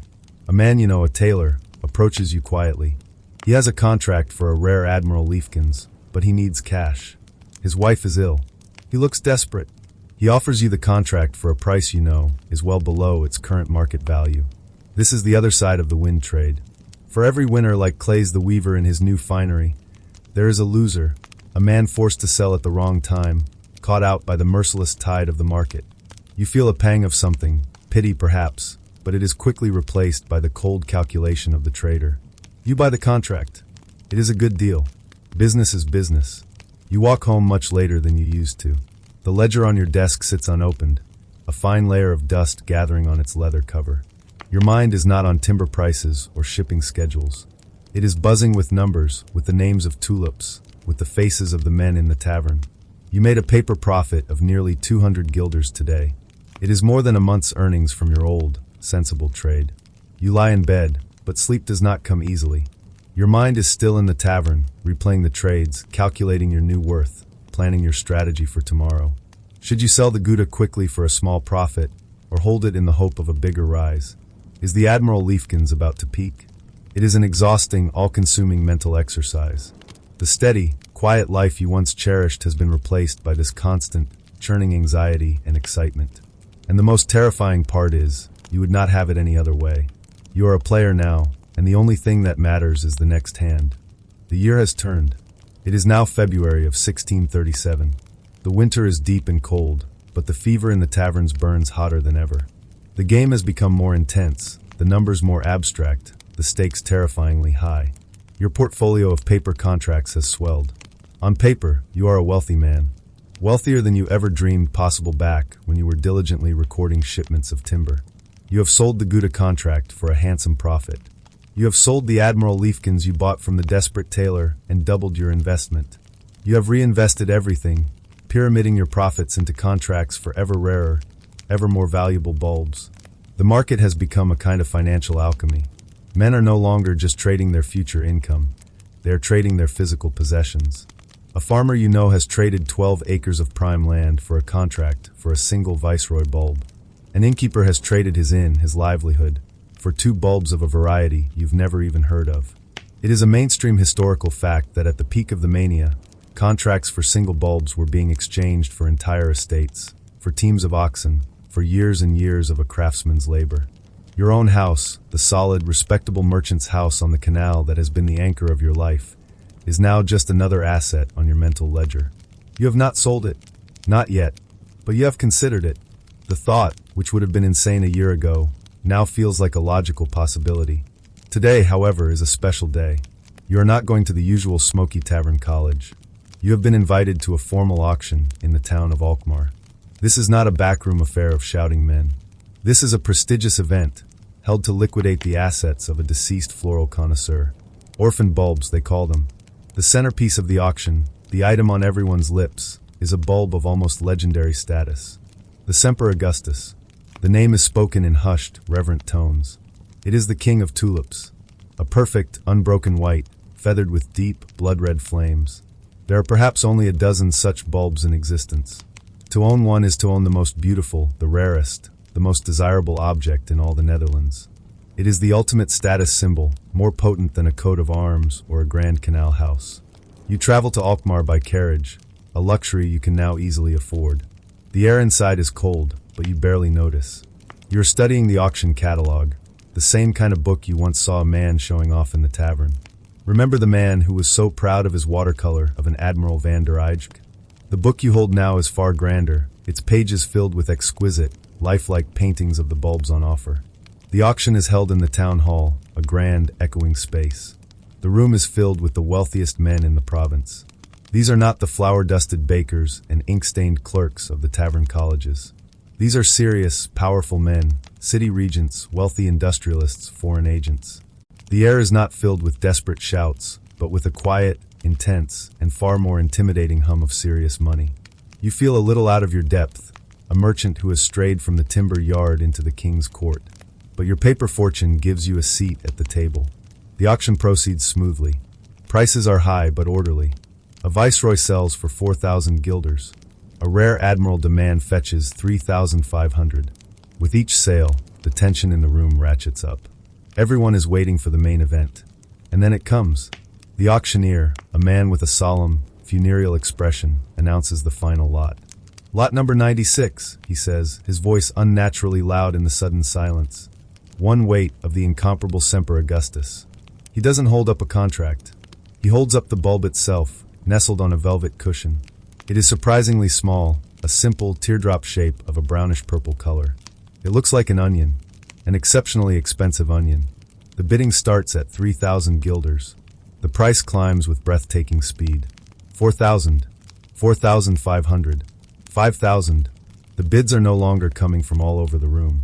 They are coming from a small knot of 3 incredibly wealthy-looking men at the front. 5,500 guilders, the auctioneer calls. There is a pause. For a moment, it seems to have stalled. And then, a man who has been silent the entire auction, a man some whisper is an agent for a foreign prince, raises a single, languid finger. 6,000 guilders, the auctioneer announces, his voice trembling slightly. The entire room holds its breath. 6,000 guilders. It is a truly astronomical sum. It is enough money to feed, clothe, and house an entire extended family for the rest of their lives. It is more than Rembrandt was paid for the night watch. All for this one small, sleeping root on its velvet pillow. And then it happens. Or rather, nothing happens. The auctioneer calls for another bid. Do I hear 6,100? Silence. A deep, profound, and utterly terrifying silence. The silence of a room full of men who have all, at the exact same instant, looked down and realized they are standing on air.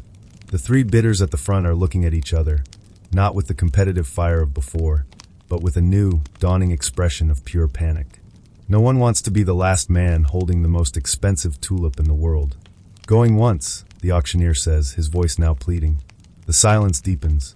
You can hear the rustle of a man's sleeve as he shifts uncomfortably in his seat. You can hear a nervous cough from the back of the room. It feels as though the entire, magnificent, glittering edifice of the tulip trade is beginning to groan under the weight of this one moment of quiet. Some historians, in a quirky but plausible fringe theory, suggest the crash was triggered by the spread of the bubonic plague. As the plague returned to the Netherlands in 1637, people became less willing to honor long-term contracts when their own long-term existence was so uncertain. But here in this room it feels simpler. It feels like a collective spell has just been broken. Going twice, the auctioneer whispers. The silence is now unbearable. It is no longer just an absence of bids. It is a presence. It is a vacuum, pulling all the heat and energy and confidence out of the room. The auctioneer never says sold. He lowers his gavel slowly, without a sound. The auction is over. The Semper Augustus has not been sold. The King of Tulips has been rejected. A low murmur ripples through the crowd. Men begin to get to their feet, avoiding eye contact. They move towards the exits, not in a panic, but with a grim, somber urgency. The fever has broken. The long, delirious dream is over. And as you sit there, frozen in your seat, a cold dread begins to creep into your veins. You are thinking of your portfolio of paper contracts, your paper fortune. You are thinking of the house you almost sold. The waking world is coming, and you have a sickening feeling that it is going to be a very, very harsh morning. The journey back to Amsterdam is the quietest trip of your life. The carriage, which felt like a symbol of your newfound success on the way to Alkmaar, now feels like a gilded cage, rattling along the frozen ruts of the road. The winter landscape outside the window is bleak and gray, a perfect reflection of the landscape that has suddenly opened up inside your mind. The man who traveled to the auction this morning was a wealthy speculator, a master of the wind trade. The man traveling back is a merchant holding a portfolio of exquisitely written, utterly worthless promises. You do not go home. You cannot face your quiet, orderly house just yet. Instead, you direct the driver to the tavern, the collegie that was the heart of the fever. You need to see it. You need to know if the silence from Alkmaar has reached this far. The moment you push open the heavy wooden door, you know it has. The room is still crowded, still thick with smoke, but the energy is poisonously different. The frantic, hopeful roar has been replaced by a cacophony of angry, desperate arguments. Men are clustered in small, furious groups. They are not bidding. They are demanding. You see the baker who outbid you for the Gouda all those months ago. He is grabbing the lapels of another man, his face purple with rage. You will honor the contract, he screams. The other man, a chandler you recognize, simply shoves him away. With what? The chandler spits back. The paper is worthless. The bulb is worthless. The deal is air. This is the great, terrible unwinding. You hold a contract compelling a man to pay you 2,000 guilders for an Admiral Van Horn bulb. But that man is, in turn, owed 1,800 guilders by someone else for a general bowl. That man is owed money by another, and so on, a great chain of credit and hope that has just snapped in a dozen places at once. The entire market was built on the assumption that someone, somewhere down the line, would always be willing to pay more. Now no one is. You see Clays the Weaver. Remember him? The man whose initial success seemed so magical. He is slumped in a corner, alone, staring into an empty mug. His fine new clothes are rumpled, his face a mask of gray despair. He looks poorer now than he ever did in his weaver's rags. He has not just lost his paper fortune, he has lost the small, real fortune he started with. He is a ghost of the Mania's first, joyful chapter. You find a seat, but no one approaches you. No one wants to talk to the man they owe money to, or the man who owes them money. Every relationship forged in the heat of the bubble has become a potential lawsuit, a bitter accusation. The camaraderie of the college has evaporated, leaving only the dregs of mutual resentment. In the weeks that follow, the chaos deepens. The government, which had largely ignored the trade, is forced to step in. A mainstream historical fact is that they did not enforce the contracts. Doing so would have triggered a wave of bankruptcies that could have genuinely crippled the nation's economy. Instead, they issue a resolution.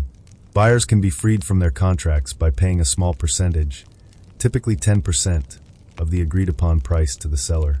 It is meant to be a solution, but it only creates more arguments.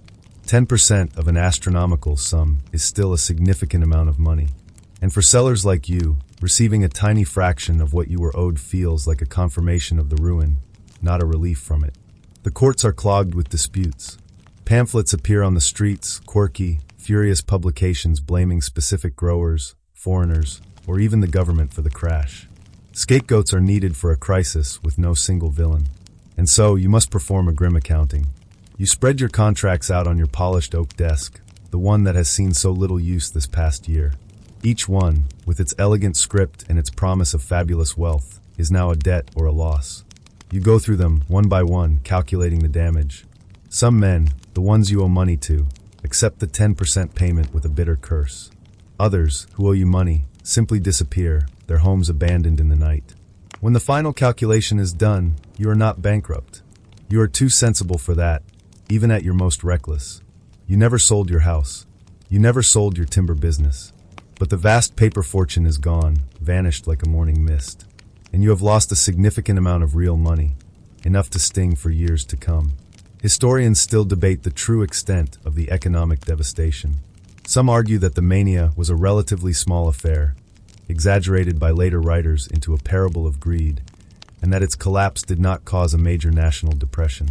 But as you look at your own ledger, the red ink tells a story that feels plenty devastating to you. One spring morning, months later, you walk into your garden.